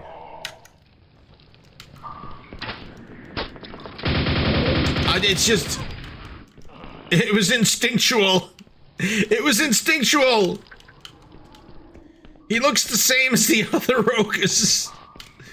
Oh god, I'm an ogre racist. I'm so sorry. Okay, how do I... I think I'm getting stuck in a loop here. I'm just trying to get by, man. I'm just trying to get by.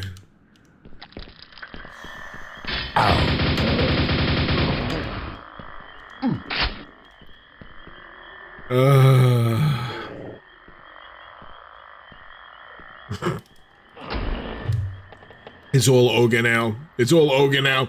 Am I using Iron Whale? Darn to it, and someone's already told me that's a bad idea, so I'm continuing.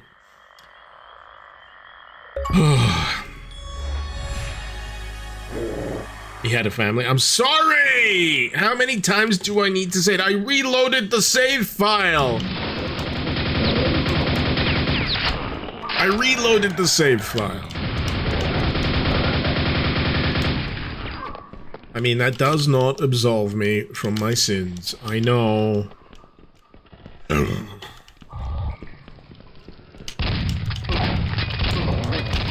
I was on the job, I had a few.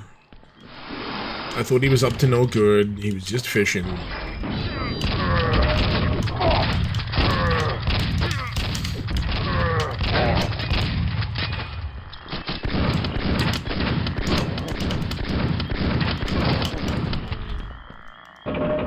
There we go. There we go.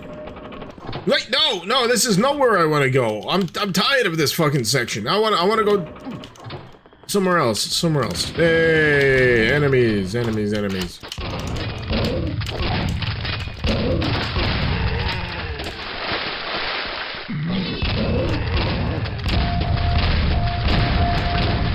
Shit. I'm trying to remember what I played not too long ago that was trying to do a Quake thing, but it was just like so aggressively brown. Like in a bad way. It was like a pastiche of what Quake is supposed to look like. Oh, Torment and Torture! Ultimate Torment and Torture. It's a Quake map pack. It's a Quake Doom map pack. It's a Doom map pack. I'm sorry, Sniper, I talked over everything you were saying there. What the fuck was that? Rest in peace, fishing over. Your children will have to look after the farm now. So yeah, I was playing a Doom map pack called Ultimate Torment and Torture last week. And yeah, after playing this, it feels like a pastiche of what Quake is supposed to look like. But yeah, aggressively brown.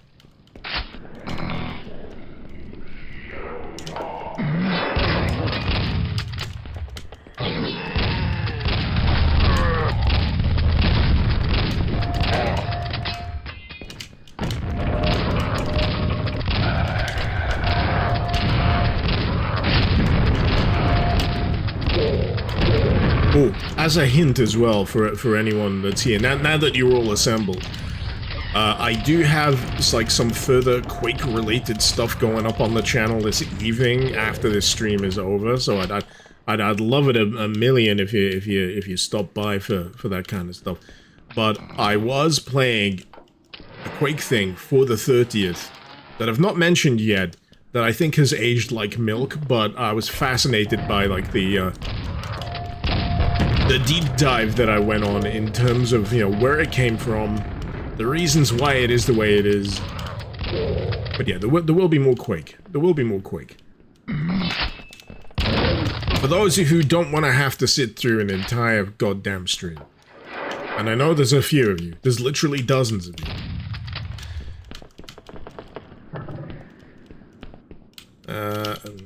Oh. He wasn't fishing. Love that breakable object stuff, though. That's always fun to see. People love a good destructible amount of level, do they not? Red Faction?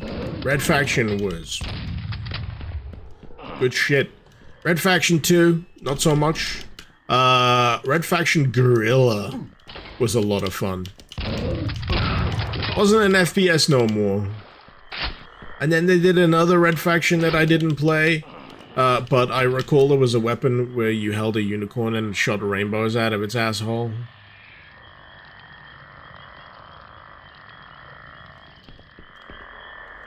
I may be hallucinating this information. What the fuck? It's the tags!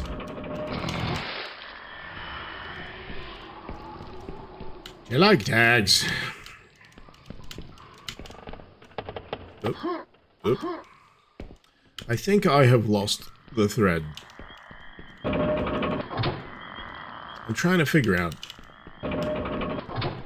what route I need to take. I'm not sure I got... Do I have any keys? I'm looking on my HUD here, and I'm not sure if I've got any keys. It was the Rainbow Unicorn Fart Cannon. It was like Red Faction... Lead Pipe. Yeah.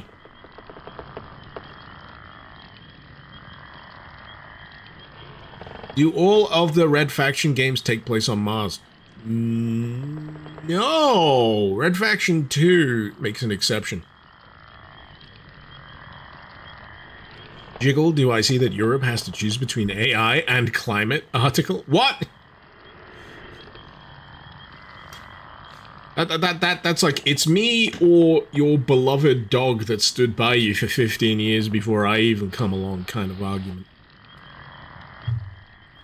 One of these is going to be a much bigger benefit than the other thing sticking around. I like the climate.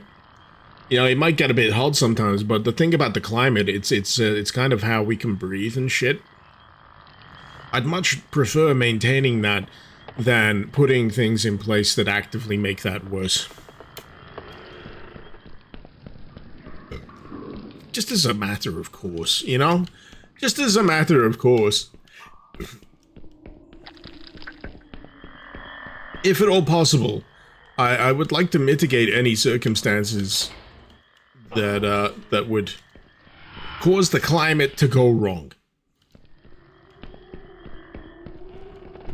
Because we kind of need that to live. AI, however, this is the thing. AI is a luxury. It is not an essential. In the whole goods and services type beat that we got going on with things these days, AI is a luxury. It is not an essential. We were able to get by perfectly fucking fine before it, and I'm pretty sure we'd truck along just fine if it were to suddenly, you know, disappear. Whereas, you know, the atmosphere, the climate, that whole business, if that were to suddenly disappear, I'm pretty sure we'd all die.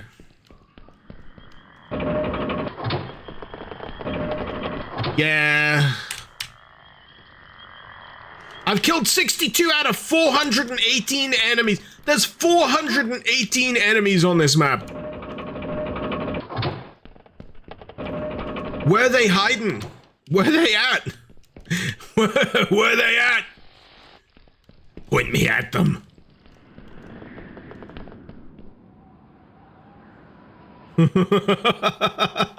Lost it. I've lost it. Tax sector says only carbon emitting gas plants are reliable enough to power the EU's AI goals. Maybe we shouldn't be using AI. God damn it! Every goddamn year that goes by, I feel like I'm taking crazy pills. I feel like the rest of the friggin' world is gaslighting me into thinking I'm the guy that's got it wrong. I'm the guy that's got it twisted. Whereas, it couldn't be further from the fucking truth. Most of us have got it bang on the money. It is shit. It is sucky. No one uses it anywhere near as much as they like to tell you they do. And it's making things actively worse. Why does it keep happening? Because it makes a small cabal of people a heck of a lot of money, and they like it that way.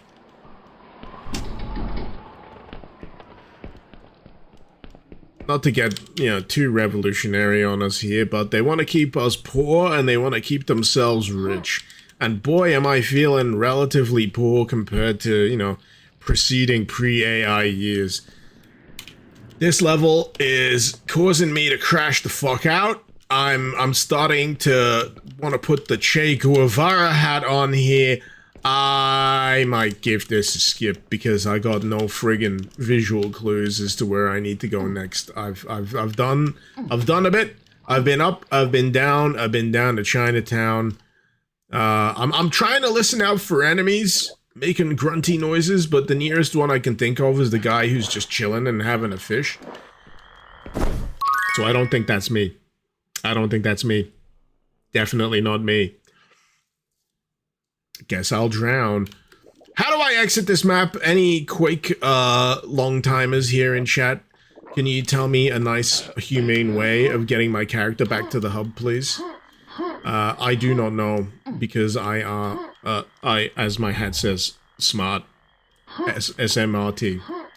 Now the main problem area is up here. All of this going on up here is what's causing me the most physical discomfort. I'm lost. I don't wanna... For the amount of time I've spent being lost in this section of the map and the amount of places that are apparently left for me to find, I'm like, you know what? I'm good. I'm good. I'd rather spend some time playing some other maps. Maybe. Oh, wait, you serious? Let me laugh even harder. Let me finish, Bender. Maybe. It's just that I've not found a particular wall that I could destroy, because destructible walls are kind of a thing.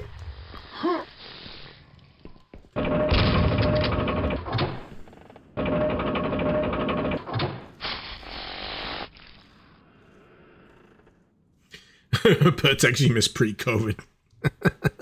I miss pre-9/11. God, I'm old. Oh, Jesus Christ.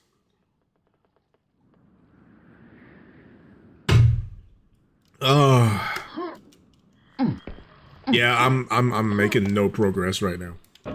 Use my axe. You've introduced me to a spider.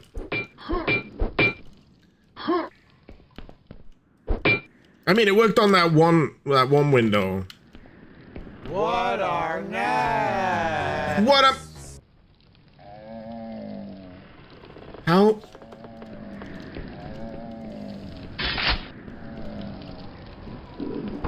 How have I not been up here? I must have just took like a wrong turn. Don't you dare fucking kill me right now, because I don't know how far back my save is. Everything's locked, but it doesn't say if I can unlock it.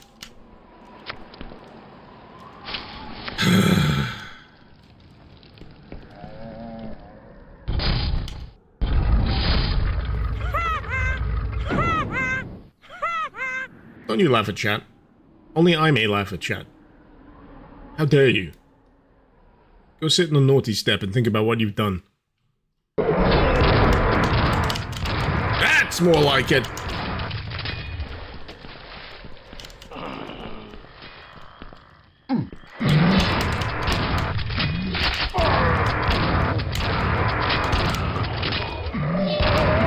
Finally.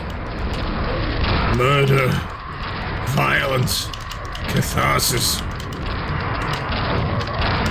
I can distract myself with the violence of video gaming instead of the inherent violence of reality.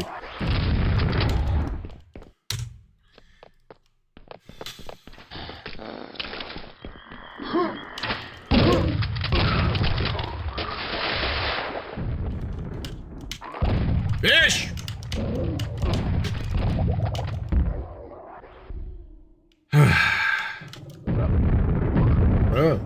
Oh, is it the four?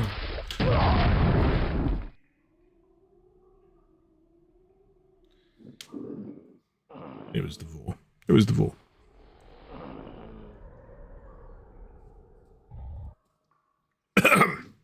Ulragi, naughty, means something different now since you're an adult. Listen, pervert.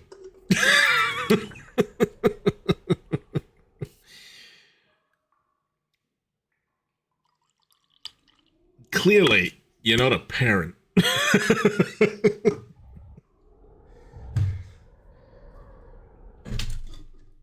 Oh.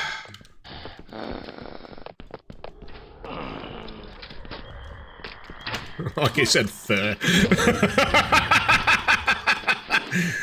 Oh, dear me. I bet you say naughty and you waggle your eyebrows.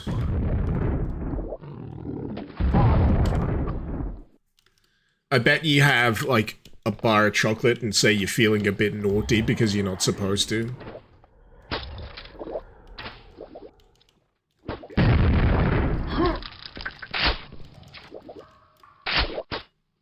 Oh, god damn it. I just wanna appreciate another guy just living his life. There's at least 2 fishing ogres, and I am here for them. They are my emotional support ogres, and I am the emotional support Quake protagonist. Pardon me.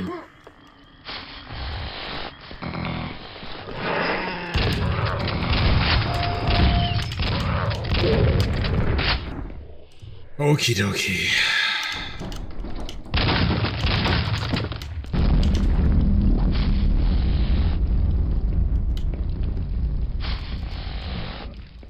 Bit of a rumble. Bit of a rumble!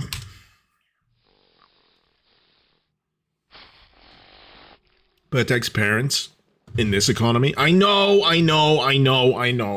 God-awful time to have kids. Shit's expensive.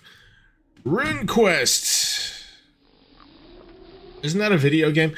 The Tome of Power has been torn and scattered all over by undead hands. Guarded by mighty wizards, now it is on you to collect all 8 parts and bring them back here to cast an arcane rune. 8!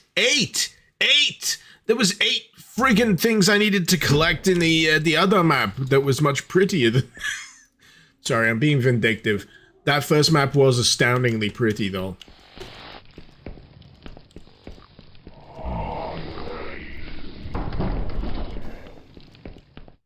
What was the instructions again? Guarded by mighty wizards, I must collect all 8 parts of the Dome of Power, bring it back down to Funky Town, and then. I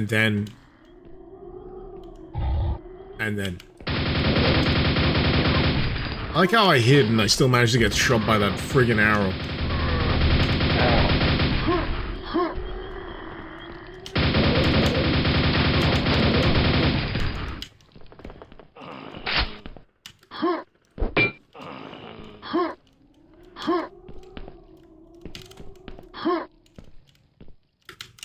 Come on! Never mind, I'm bored now. Wizard.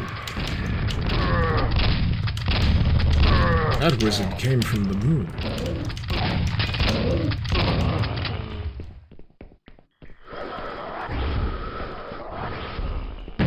I think I've said this before. I just love the fact that Peter Dinklage phoned it in so fucking bad with Destiny that they had to replace him. Oragi, this heat has reverted you to a childlike state of mind. You're from the year of 1985. Love your streams, helps my mental health. I appreciate. Thank you for the £5 super chat. Much appreciated. Thank you for this streaming, Jamal. You're welcome. You're welcome. It's my pleasure. It really is. Being able to do this stream on a Friday and have a little bit of a drink and a little bit of fun and shoot the shit with everybody in chat is genuinely a highlight of my week.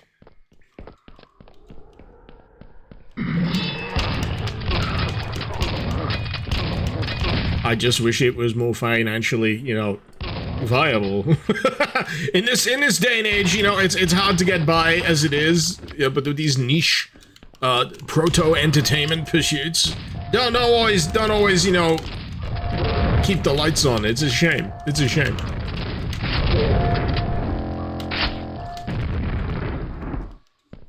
You know, I think, considering Mr. Beast officially won YouTube, I think there should be like some kind of distribution order going on. For, you know, every amount of money that Mr. Beast makes above a certain threshold, it should get like evenly distributed amongst every other YouTuber. Yes, I want YouTube communism. Fuck you.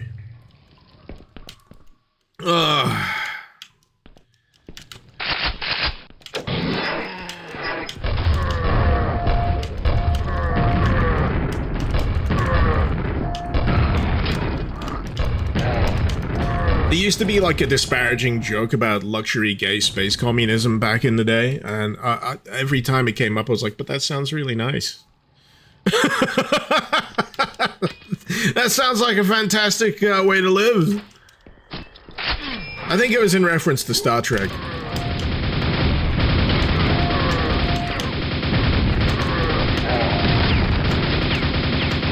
I genuinely feel like the world could do with more luxury gay space communism right now, if I'm gonna be perfectly honest.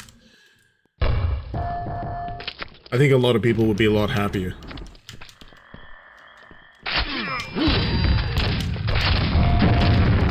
God, they're cracking out the hefty boys. This fella here with the double swords is reminding me of a character that's turned up in the Doom Dark Ages footage so far. There's like a mysterious opponent. He may end up being like a Marauder level threat, but he does like, he's got the aura. He's got the aura. Kalik modern Star Trek is woke. Meanwhile, it's been showing a communist utopia since the late 60s. I'll just say, the only thing that's changed in Star Trek with modern Star Trek is the characters are now tremendously fucking irritating. That's about it. They used to be, like, professional. I think that's the thing. Star Trek at its best is competency porn. It's about a bunch of people being the absolute best at what they do. They trained for this, they wanted to do this, they were made for this, and they're thrust into situations that often call the moral cause into question, give them like interesting dilemmas to deal with. How do you deal with X, Y, and Z when it fundamentally opposes your outlook or like your entire ethos? That's Star Trek to me. And then Riker, you know, shags someone and plays the trombone. That's Star Trek to me.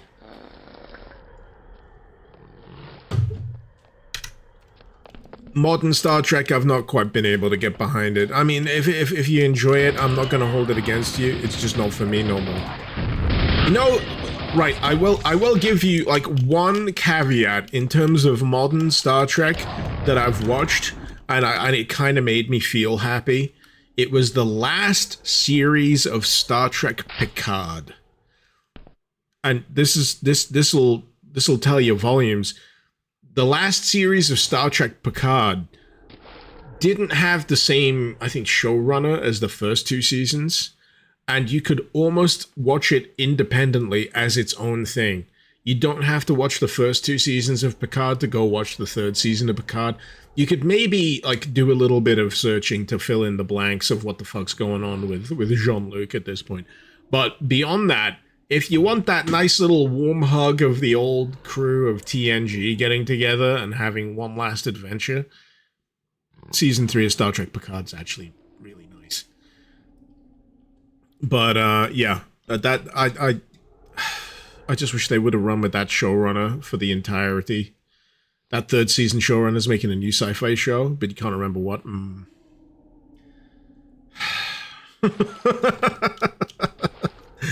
I'm not saying that, you know, TV sci-fi is in dire straits or anything. There's plenty of places you can go if you want to watch good sci-fi these days. And there's been oodles and oodles and oodles of things outside of Star Trek that fill the void in the meantime.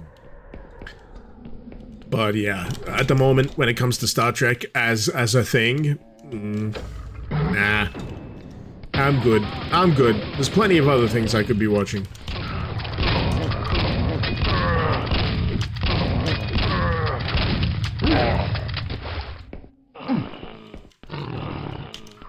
But yeah, don't take this as me being like, oh yeah, I don't like the representation. I don't like the, you know, it's LGBTQIA plus friendly or anything like that. If anything, I'm more for that than anything else. At its core, Star Trek has always been for that. But it's a question of the writing and the presentation at its core. Because, yeah, as I've already said, I just find a lot of the characters in modern Star Trek stuff tremendously irritating. Or at least, like, you shouldn't actually be in Star Trek Academy. Like, I've seen that clip of one cadet who turns up to, like, the doctor from, like, Star Trek Voyager, the hologram doctor. And she's like, I swallowed my comm badge. I don't think you should have got past the entry exam. I'm sorry. I'm gonna be brutally honest, but I think the academy needs stricter standards.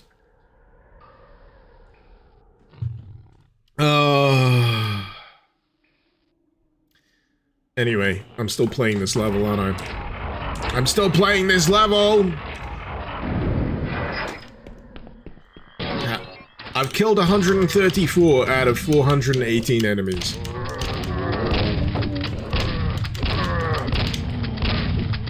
I'm over a quarter of the way there. Oh god, kill me! Oh shit, yeah, the zombies. Honey, where is my grenade launcher?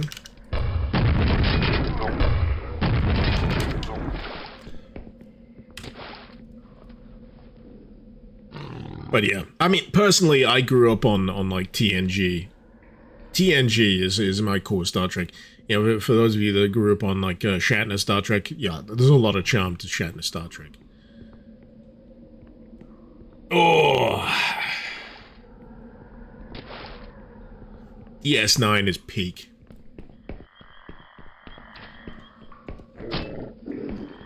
DS9 is that Star Trek you come back to, and you sit down as an older person and realize that you are the target audience for this kind of storytelling. Love DS9. Love almost the entire cast of DS9. Some of my favorite characters in the entirety of Star Trek. Odo and Quark. One of my favorite double acts. O'Brien in fucking DS9 and Bashir.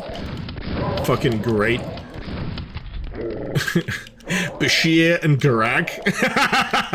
I'm just a humble tailor. Yeah, sure you are. And I got no problem that, you know, more modern Star Trek shipped those two as a couple. And I'm like, yeah, sure. Yeah, that was implied. That was the subtext, but you made it super text. Sure, good for you. Good for you. We already had that. We already had that. We already had the longing glances.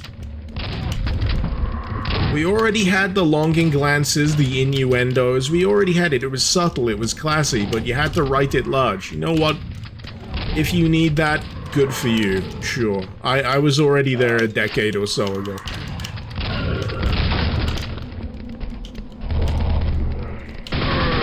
I'm just happy that they're happy. That's what it comes down to at the end of the day. I'm happy that they're happy.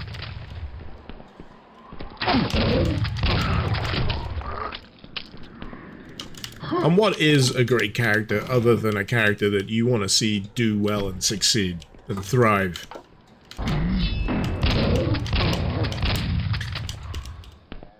Ugh.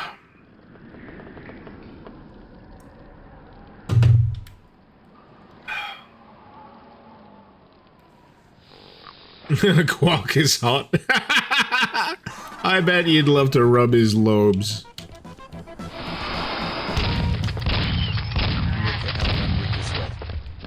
Pyromancer, thank you so much for the resub. 84 months. Thank you so much. And yes, it is a bit sweaty in here. Absolutely.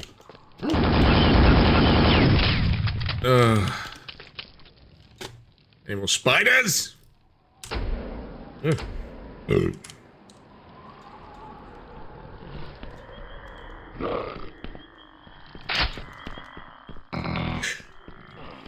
I do love that every time I play through Arcane Dimensions, I only ever really get through like a handful of levels, but every time I get around to the point I'm like, man, this is actually really freaking cool.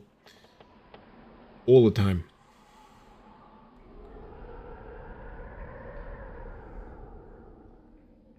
Garrus is Mass Effect. Garak?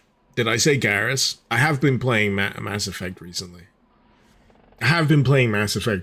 So that may have slipped me.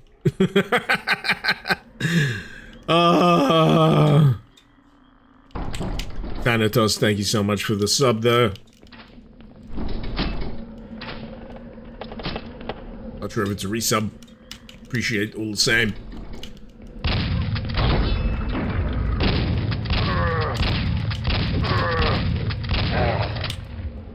Oh, Jesus, this level. This level.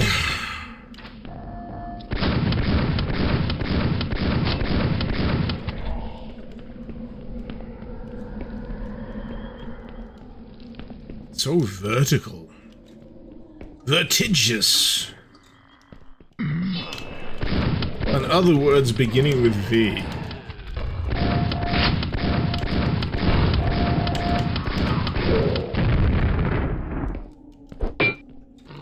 Ever since one of you told me about trying to hit the stained glass, I've like done it on every other stained glass, and it's not smashed. Oh, I did say Karak. You're the one that said Garrus. Okay. I got the Mass Effect trilogy on that like real cheap deal that came up recently, and I've not played the original Mass Effect probably since it came out on the 360.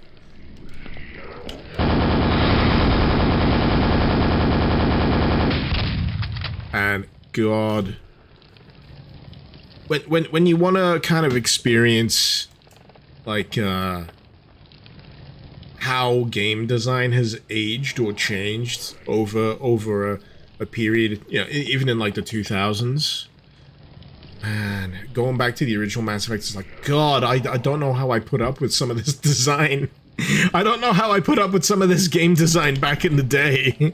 That's just how it was. It was fine. I was able to kind of, you know, chew through it. There's another one! Alright, I'll go around him. No, don't get up! Don't! No, don't be mad. Don't be mad. I just wanted the health potion. I didn't want to interrupt your fishing session.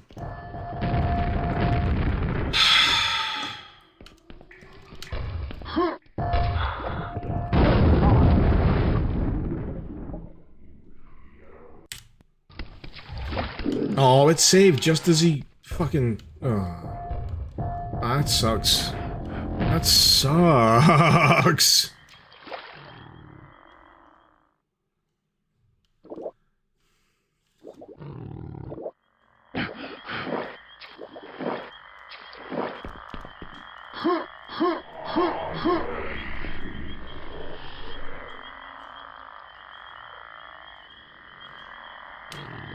I don't know, this level's about wizards and shit. I'm just... Every time I open that progress bar at the bottom there, I die a little, because it's like the progress that I've made between kills tells me how much more of the level I have yet to do, and I'm just like... Ugh.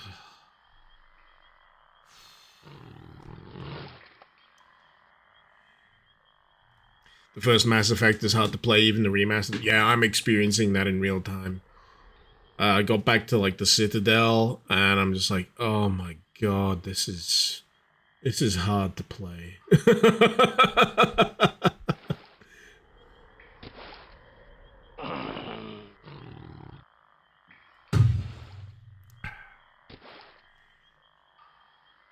Aggressor, you can only speak from experience. You're generally used to arcade game design because that's the kind of type of games you tend to play the most. That's great and all, but I play like a wide breadth of modern and classic, and even for me, I could go back and play like the clunkiest of PlayStation 1 games for sake of example. Even for me, I find the design of the original Mass Effect really, really hard to deal with. Mass Effect 2 is where it hit its stride, gameplay-wise, in my personal opinion. But this might surprise some of you, I never actually finished the trilogy. I never actually finished playing Mass Effect 3. I've heard all of the discourse, mind you, which is why I never got round to it, because there was such a shit show around the endings for Mass Effect 3, that I just thought, you know what, I don't feel like I have to. I don't think I need to, you know, throw my hat into the ring at this particular point with the whole discourse going on. So I thought I'll put it on the back burner. I'll come back to it when I'm good and ready.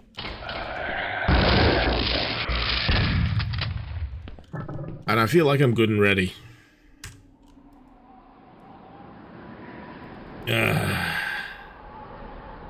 If it makes me feel better, there's no level bigger than this.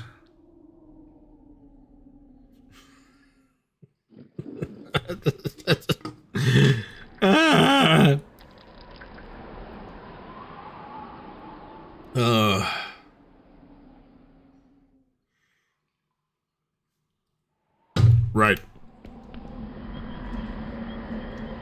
I'm trying, right, the thing that's actually half frustrating me and half impressing me about this level is that it tells me there's this amount of enemies left, and I'm wondering where they're fucking hiding them.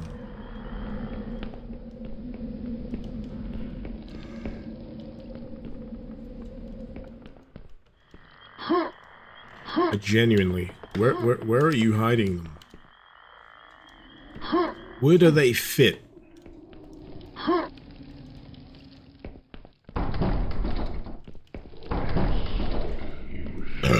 Pardon me.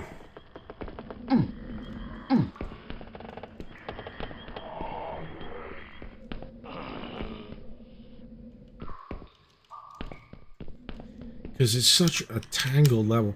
I keep hitting tab, right? And the reason why I keep hitting tab is because I want to see an auto map.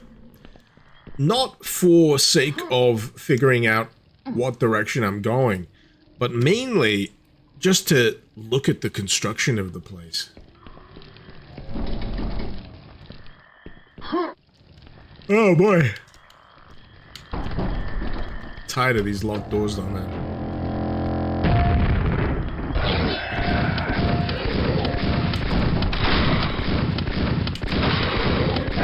I get real annoyed at a locked door that has a switch directly next to it. It's like, just let me open the door. Put the fries in the bag. Let me open the friggin' door.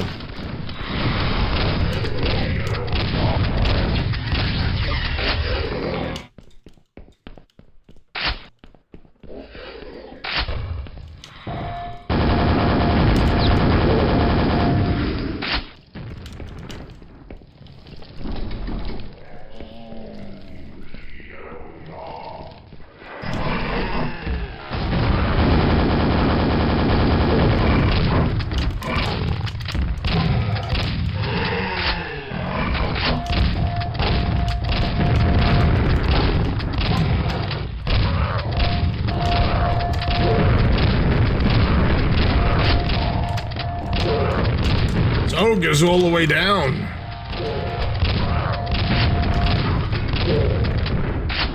Right, if the finale for this section is just like a room of 200 low-tier enemies and me with a lightning gun, I'll be happy. Jiggle, did I have a hard time navigating Cultic episode 2? What part? There's like a handful of levels that I had trouble with. There's one level that's in a swamp where I ended up getting a little stuck, and there was a level later on with like multiple like points of interest. It was a little too it was a little too wide scale for its own good, but yeah, I did have a little bit of trouble with some of the levels in Cultic 2, but not enough to put me off the trail, basically. I was still happy to play it because the gameplay in Cultic is peak. I love the gameplay in Cultic.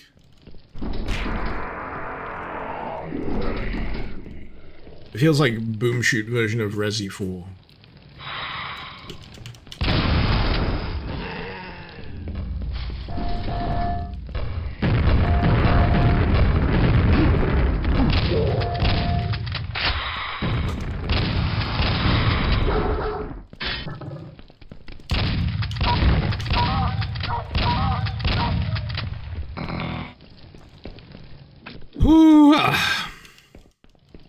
Remember the super shotgun being more satisfying?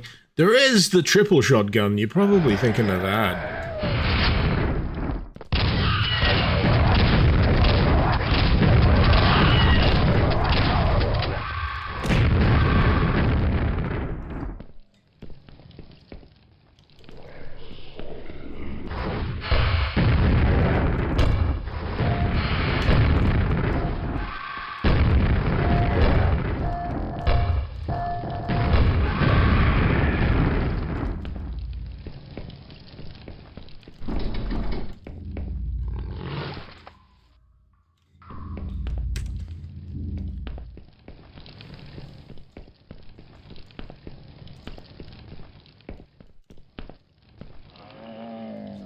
Spit.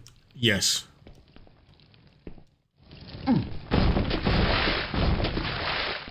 Oh, hey.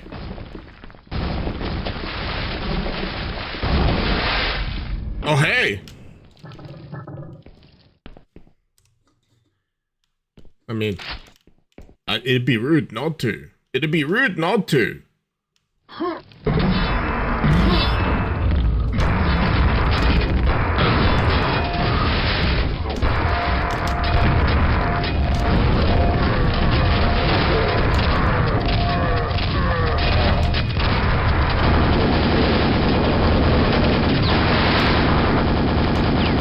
Yeah, baby!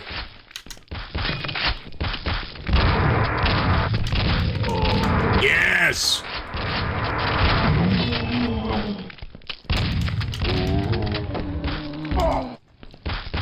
I gotta jib you. I gotta jib you.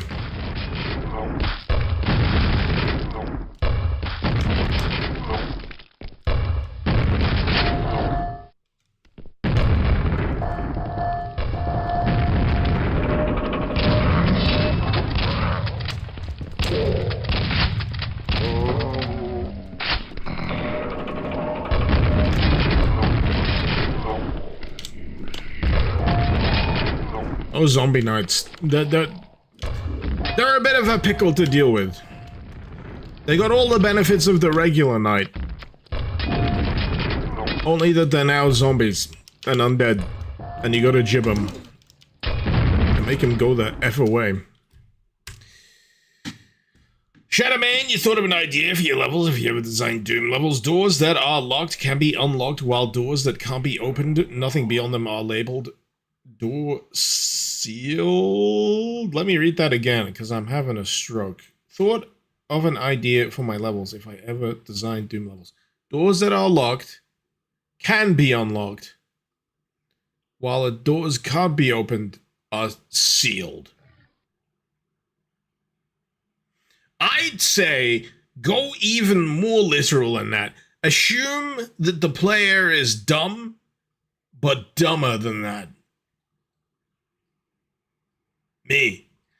Say, this door will not open. Just don't say sealed. Say, this door will not open. Trust me, you'll save yourself a lot of headaches. Zals, awesome mod. Hope you're enjoying it as much as you did. Thank you so much for the €2 super chat. It is a chonker. I was almost tapping out on this map, if I'm going to be honest, till I figured out the way forward, because I just started endlessly looping round and round and round and round and round. I was driving myself a little bit insane. But now that I've found, like, the breadcrumbs that put me a little bit ahead, I'm enjoying it a bit more. So I got that going for me. Also, I keep forgetting what keys I have. It's like I need the gold key, I need this key, I need that key. There's many shortcuts and routes that lead back to preceding sections of the level. It's a lot. It's a lot. It's cool, but it's a lot. Does it go back down?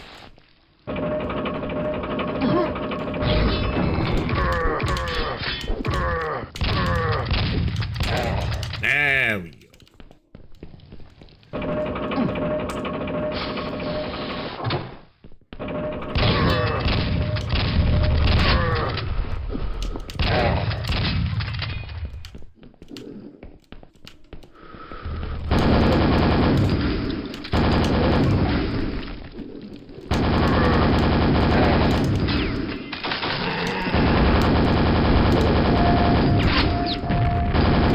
I love those methods of ambushing the player with, like, collapsing bit of level. Like ceiling, wall, that kind of stuff. That's fun. It's very fun. No! Give me the key! Give me the key.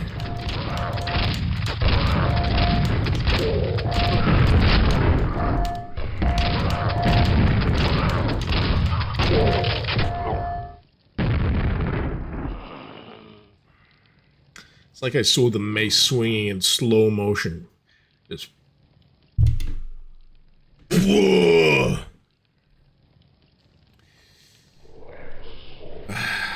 This is my first playthrough. For a lot of the maps. I've played some of the maps in various forms in preceding years, but a lot of the maps I've not been able to spend time with, so this is me. Doing the thing. Being dead. Anyway, I'm gonna go get more beer. I'll be right back.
Hello. I feel like I've said this a few times during the course of the stream, but this is the warmest room in the house. Oh, it could be worse. That's what I want to say. It could be worse. I did move my entire setup down into the front room of the house because I didn't want to suffer the heat of the attic.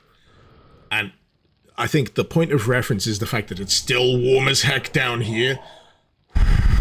Dodged a bullet. Dodged a bullet.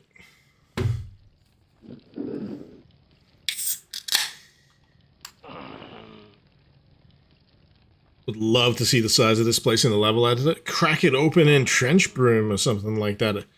Actually, I don't know. It says trench broom, trench boom, trench broom?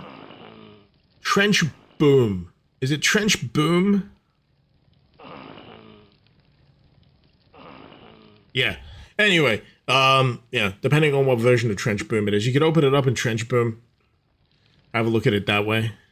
Trench broom. Like the thing you clean the floor with, the broom, for sweeping up. Why was that the name? I've always wondered that. Why is it called trench broom? Broom? I think you're gaslighting me, actually. I'm going to look this up. I think you're fecking with me. It is broom. You're not gaslighting me. Why is it called that?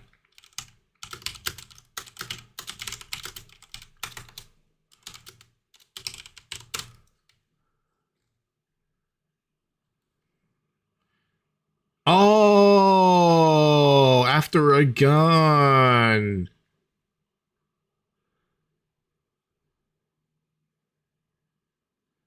In World War I? Oh, interesting. Interesting. Interesting. still, you know, why it's not boom and broom. I know it sweeps. Yeah, get it out. No, I don't want to start a new game. I want to rise from Mike Wave. Come on. Let's get comfortable. There we go.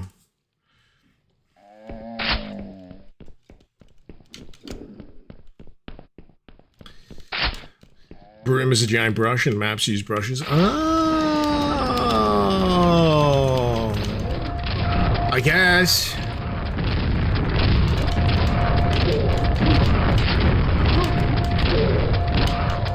I hate that sit-down fake-out that ogres do. They're not dead, but they just kind of get winded. Because occasionally it does straight up fool me. It does straight up fool me, where I'm like, I'm sure I've killed them. I'm sure they're dead. But they ain't. Fella!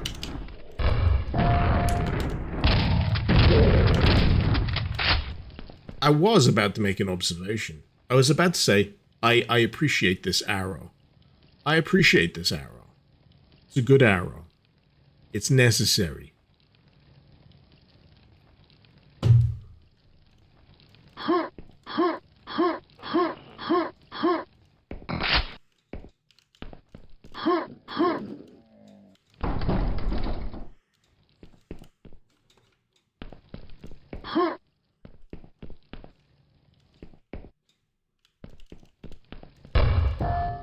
Didn't want to do that. I keep imagining that I can crouch. I think I've just played too many things where I can crouch. Recently, like very recently.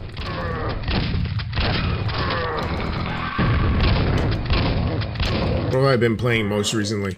Death Stranding 2. I finally got Death Stranding 2 on Steam sale. I've been desperate to play that game since it released. And it's probably gonna make me cry. I've only gotten like the first 2 hours worth. I'm still basically playing the intro. If you know how a Kojima game goes, yeah, the intro is like a solid massive chunk of time.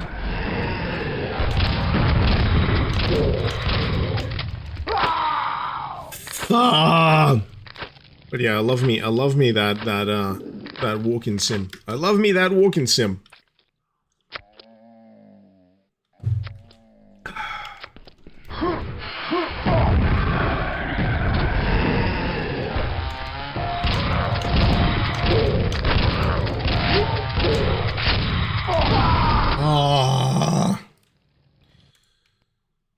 Death Stranding 2 is very good. I'm glad to hear it. Like I say, I've thoroughly ignored anything and everything to do with Death Stranding 2 as best as I can over the last year or so.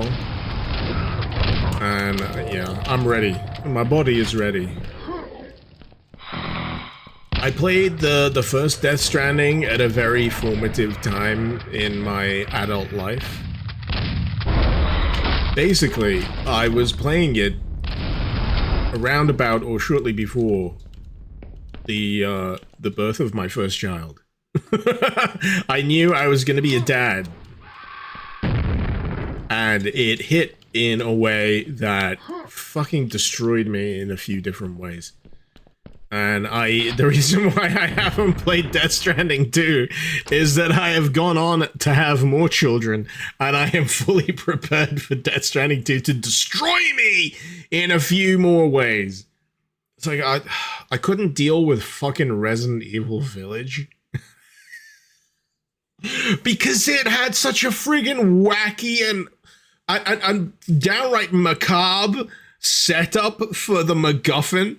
The MacGuffin of Resident Evil Village is that Ethan Winter's infant child is divvied up into several jars, like body part jars, and somehow the baby is still fine because they have special Ethan Winter's blood, and it fucking weirded me out to a degree I was not prepared for, because I was still in I must protect the baby I must protect the child. I still am, to be honest. Every time I have, like, child in peril sections in games and whatever, I'm like, no!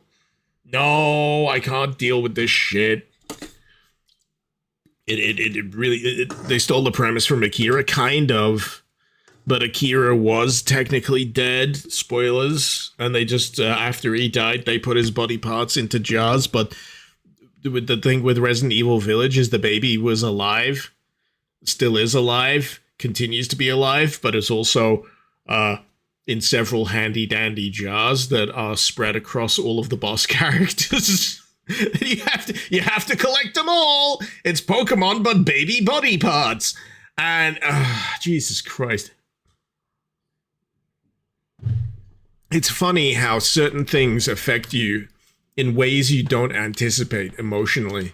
Even with fucking video games, man. It's sometimes they hit in the right way, and, you know, if it's done well, it friggin' destroys you. I was a friggin' mess playing Death Stranding sometimes. Just that whole thing. And when I saw, like, the potential setup for Death Stranding 2, again, I've tried to avoid everything the best I can, so please don't, you know, give me any hints. I'm just like, this is gonna destroy me, isn't it? This is gonna absolutely friggin' destroy me as a parent. It'll probably destroy me.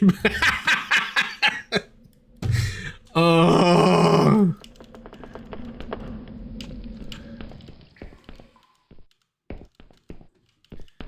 Oh, man. This is why video games are great, man. They can be a whole simple thing, just with great design and gameplay. And then they can also be the most emotionally fucking devastating thing, or emotionally resonant thing you've ever experienced. They're good like that. They're good like that.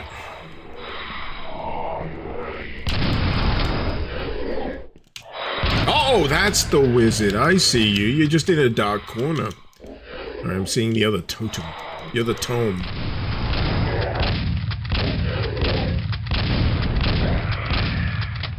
Uh-huh. There we go. There we go. We got the wizard. We got the wizard. Have I played Pragmata? No. That's gonna be another one that preys on me, isn't it? That's gonna be another one that fucking kills me. Yeah, I see what it's doing. I see what it's probably gonna do, and I'm like, how emotionally exhausted do I feel like being today, or this week, or this month? It looks like a game I'll really enjoy, by the way. Pragmata looks like a fun time.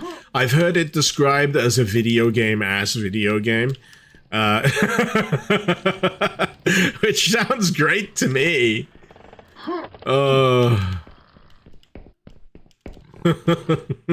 We'll see. But as with most things, I mean, I'm very limited in what I can go play because time is a limiter, money is a big limiter. Time and money. It comes down to time and money. Because video games be expensive, yo, even on summer sale. I was looking at getting the Lies of P expansion, because it's on sale now, but even with the expansion, right, so this is the thing that really pisses me off about the way Game Pass suckered me in. So, I played Lies of P via Game Pass, right, and I really loved it. I thought it was great. And then I didn't have my Game Pass subscription anymore. Now, if I want to play the expansion for Lies of P, I could get the subscription for Game Pass and then buy the expansion, because the expansion isn't part of Game Pass. Which annoys me, because if I stop playing Lies of P through Game Pass and stop my subscription, I won't be able to pay the expansion that I've paid for. Whereas, if I buy it outright and own it through Steam, which is, you know, a tenuous license agreement to begin with, then I've got a more concrete kind of thing. I've got a more concrete bit of access to that video game, which is why I've always been a little about whether or not I can resub. Oh, it's a pain. It's a pain. It's a pain. Right. I have been yakking And I am lost. It happens. I see you. I see you. So this opened up earlier as well, but I didn't investigate it. Already been here. But the door was previously locked. So, I think I can officially classify this level as level wank. I'm not saying it's bad. No, no, no, no. What I am saying is its mapping of such a degree that it is beyond mere mortals such as myself. To the degree where I can appreciate it, but it's clearly at some points the author just jerking themselves off in terms of how big a map they can make. And how interconnected a map they can make. And gee whiz, look at all these shortcuts. Great, I love it. Good for you. I probably have ADHD. Do you know how fucking hard it is for me to keep this shit going in my head? Do you have any idea?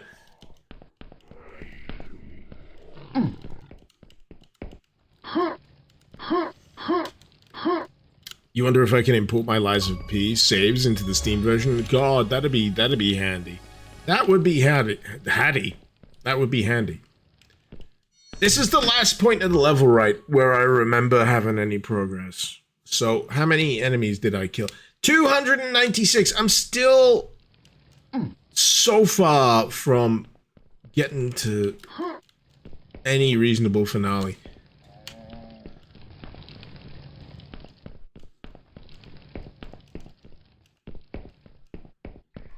Oh, oh, oh, oh, oh, oh! Oh!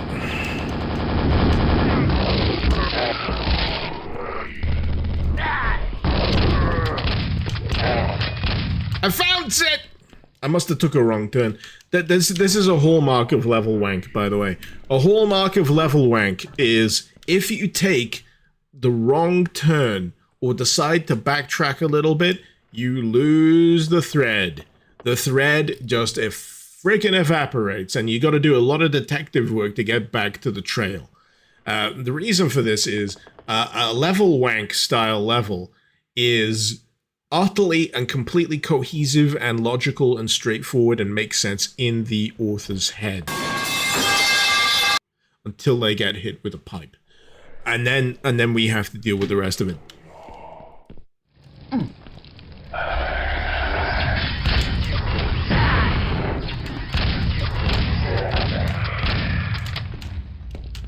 This is the worst level to get drunk on.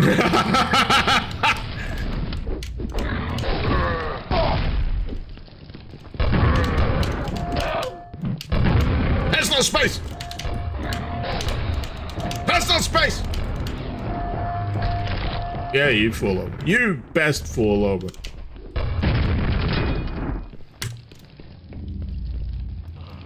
Ooh!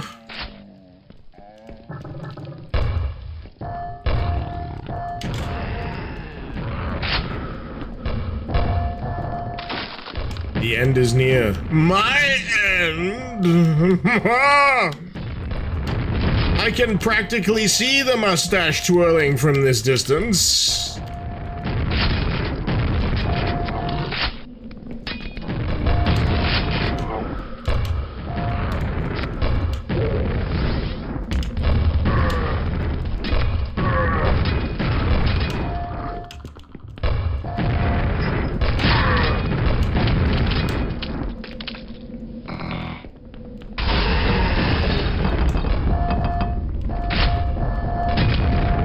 Oh boy. Oh boy.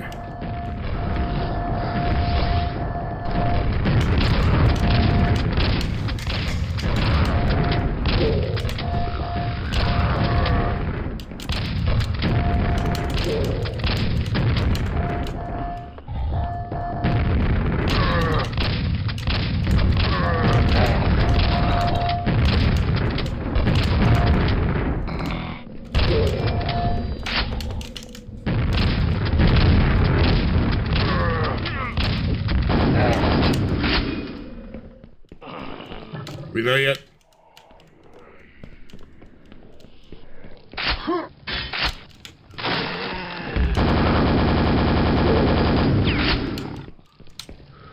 $317 out of 441. We're getting close.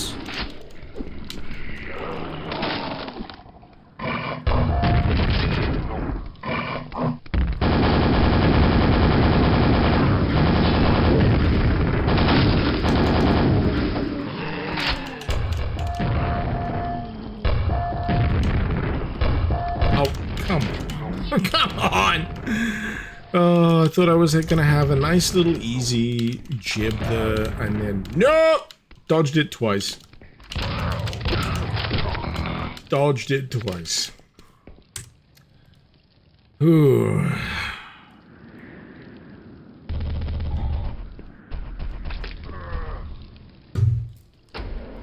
Someone got auto-modded?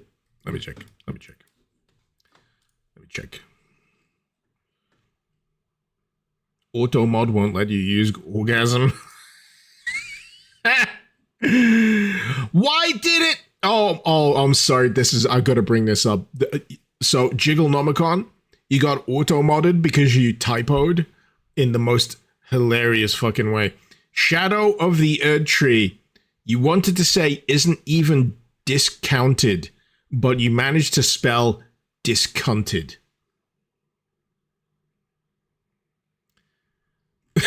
It won't let me approve it at this point because it's expired, but man, of all the typos you could have made, I salute you. Okay, right, where are we going? Where are we going next?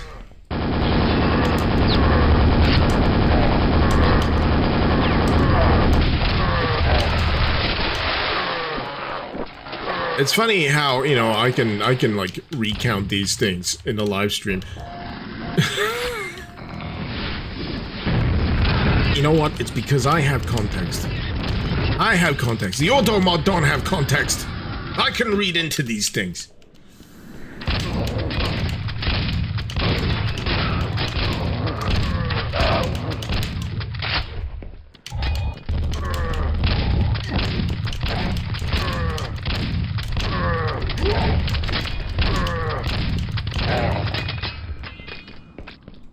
I do not recognize this section. Good for me.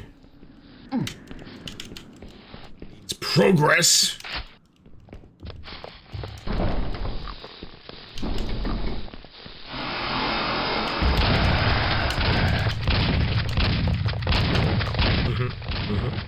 Squish all of the spiders, thank you very much.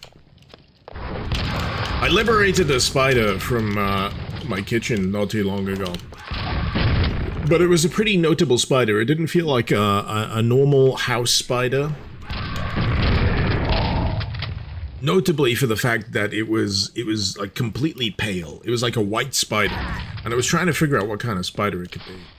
But, you know, as I lifted it up, because it was on a sock, I was trying to put it somewhere else, and it started doing its descender thing. It was like, I'm bugging the fuck out. I'm gonna drop down on my silk. And it just freaking disappeared. I couldn't figure out where it went. It was like an albino spider, white spider. The problem was, I didn't know where it went.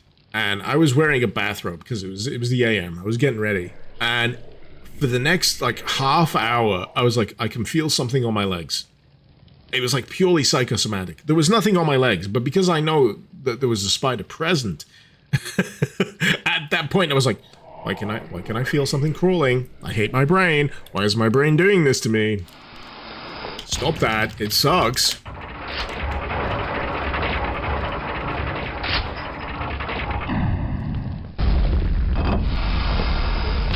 Not more spiders! I've already given my spider anecdote for the day. Let it be. Let it be!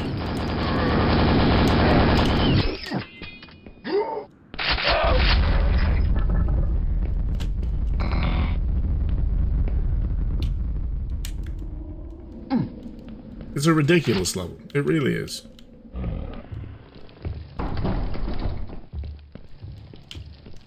Why do I hear shambler? Why do I hear shambler noises?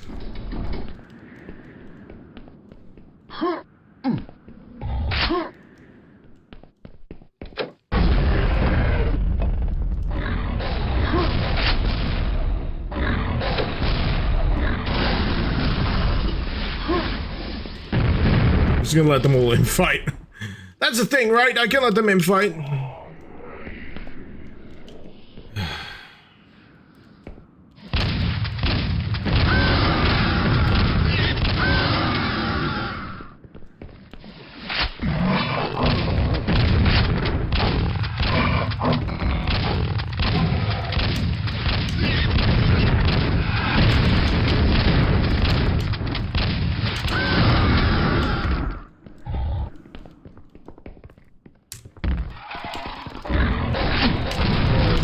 Not what I wanted to do.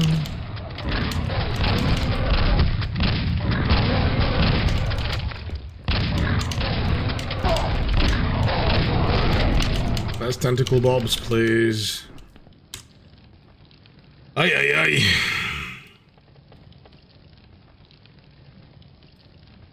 So what do I mean to me as a British person? Ranting about the games industry don't allow us to... No. It is not me who's preventing you from saying the C word in Twitch chat. It is the man keeping you down. I am not the man keeping you down.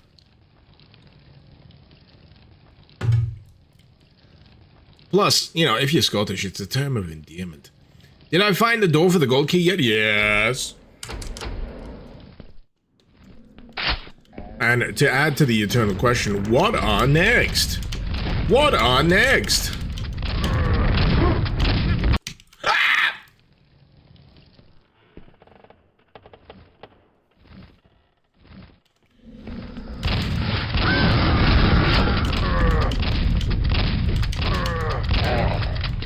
They got that flail. They got that flail going on. They got that Doomslayer flail.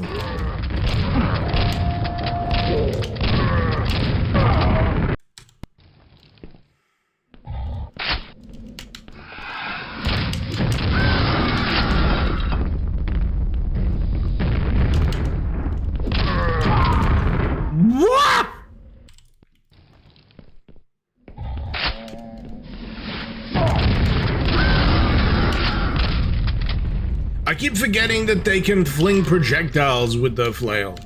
That's what's getting me.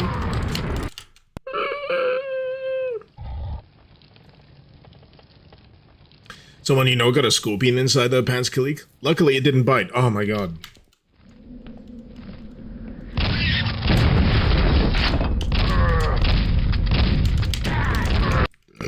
Pardon me. Fucking they home in?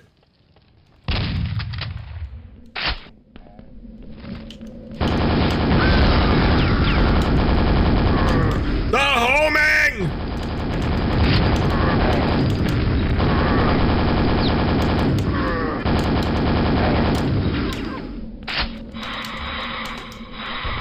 I didn't think there would be an enemy that does things more irritating than the wall, but here we are!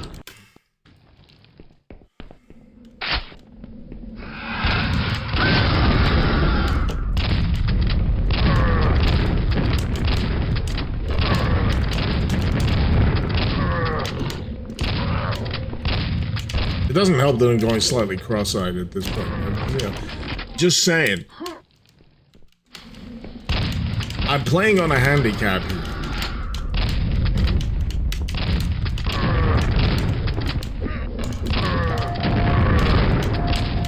Ah! Come on!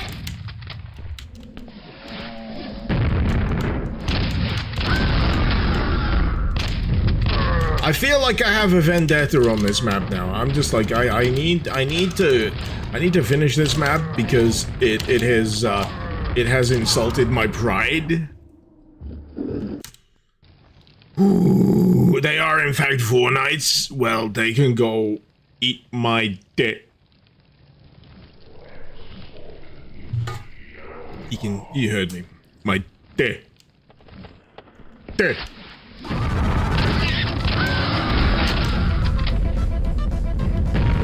And on that note, thank you so much for the sub then. Thank you, Rocky3. Let the hate flow. I mean, it gets me through. It really does. You know, you gotta embrace the hate sometimes.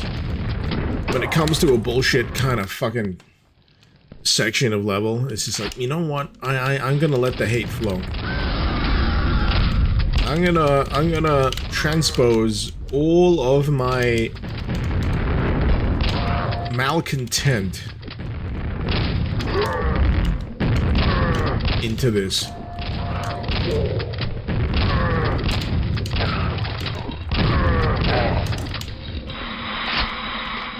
It's this follow-up. The shot's pretty bad.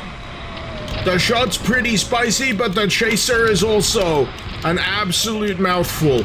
Oh!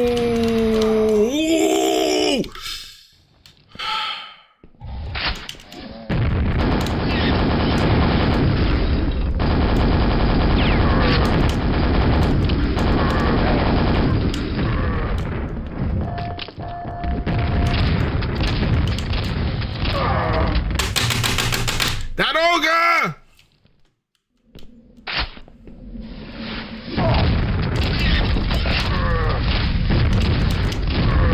That ogre in the mix can get fucked. Absolutely.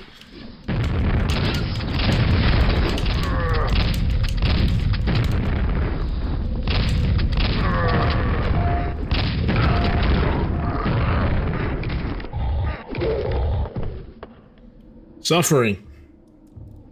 Good suffering.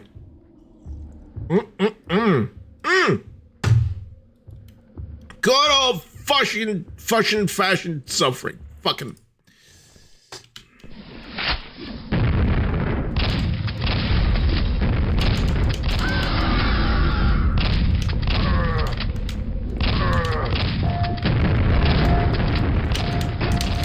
You!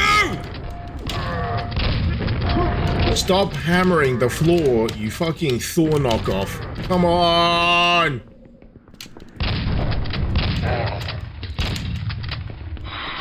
Fucking save. Jesus Christ. Then it has the gall, the audacity to flood the arena with these little floaty bastards. Just get the heck out of my fucking face.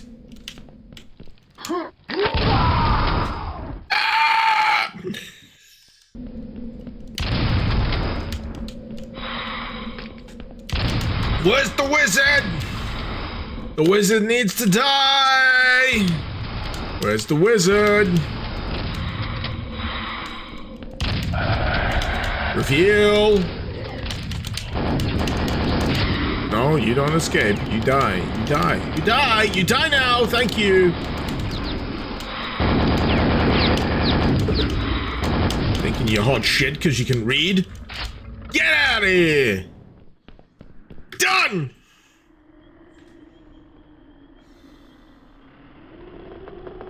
Easy. Easy peasy. Easy peasy lemon squeezy.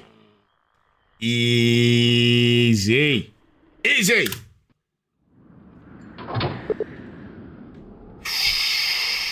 Boy, that escalated quickly. I mean, that really got out of hand fast. Luna, I will end you. Luna Pangolin, I will end you. You do not post that after I finish a level like that. You do not type, you missed some stuff. That's like a window cleaner who has slavishly cleaned a high-rise building and saying, missed a bit. Missed a bit. I'm not going to tell you what bit. You're going to have to go look for it yourself. Get the hell out of here. How embarrassing. Get the hell out of here! And with that in mind, I'm gonna wish you a merry, wonderful, delightful weekend. I really am, because I am unfortunately at the end of my tether, my rope, my time. It's been joyous. It may not seem that way, but trust me it is. I did mention earlier today that these streams are the highlight of my week. They really are. I love being able to do this. I really love being able to play any old mod, any old crap like this, and just shoot the proverbial with all of you in chat, YouTube, Twitch, all of you. Love yous! so much. Thank you for sticking by me. I am imminently turning older, which is why I'm feeling kind of sentimental right now. And until next time, this is Mr. Icarus. Please stick around the YouTube channel because there's another video coming out in a few hours' time. But until then, this has been Mr. Icarus. Thank you very much for watching. Icarus out.